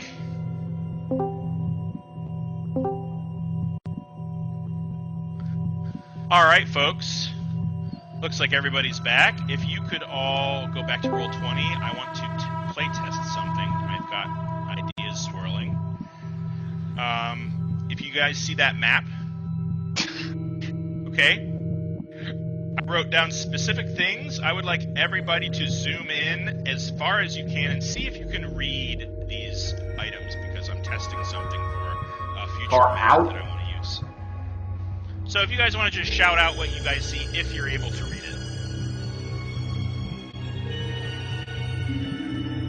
I see a black steel sword. I see out of a portal emerges a hideous four-legged demon. Okay? I mean, if you How scroll about one all the way from- out, you can't read anything. I know. I need you to scroll in and see if you can read it. Hill troll smashing a rock. A fire breaks out atop a tall tower. 2 daggers of glass. 3 sirens arguing over who gets to eat the shipwrecked sailor. But Iron you know. shackles hold a skeleton. A hill troll smashing a rock. Cool. Alright. That is good data. I will save that in my brain and use that information later. Good job, everybody. I don't know if you guys saw that combat coming, but No. No. That was weird. I thought, why not throw something at them? Downtime days don't last 4 hours. But we're not meeting again for another, I guess, month. Yeah, another 4 Yeah. weeks. And I'll be out. We're going to miss the 24th, and we're going to meet again on October 8th. Steph, Bogey, if you guys listen to the session or you're listening to this, it'll be great to have you guys back. We're going to be missing Corey, unfortunately. So everybody knows the next morning is going to open with the free-for-all. It's going to be that day. Closing ceremonies for the Ellington Classic. So far I've got 3 contestants. I've got Axton, I've got Yuno, and Baranor said he wants to do the free-for-all as well. All are welcome to join. It's not that expensive to join. And there is a yield feature of the free-for-all, just like with the sword fighting, that if you yield to your opponent after they best you, you don't die.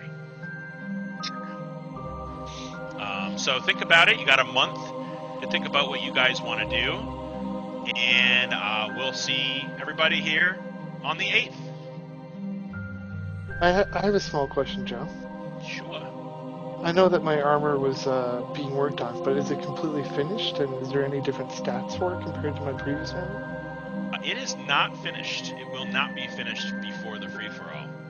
Oh well. But you know what I will do? I'll meet you halfway, and I will give you the stats of what it will be within the next few days. Okay. I'll make an item card for it so that you have reference. Perfect. Thank you. It is going to take a few days to a week at the least. Yeah, I figured it was going to take a while to work on.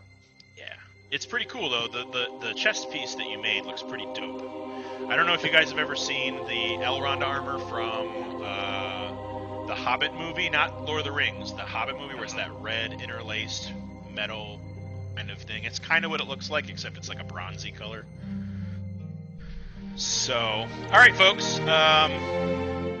Awesome job. That was a lot of fun to try to kill some of you. And we will see you back in a month. Aye? Okay.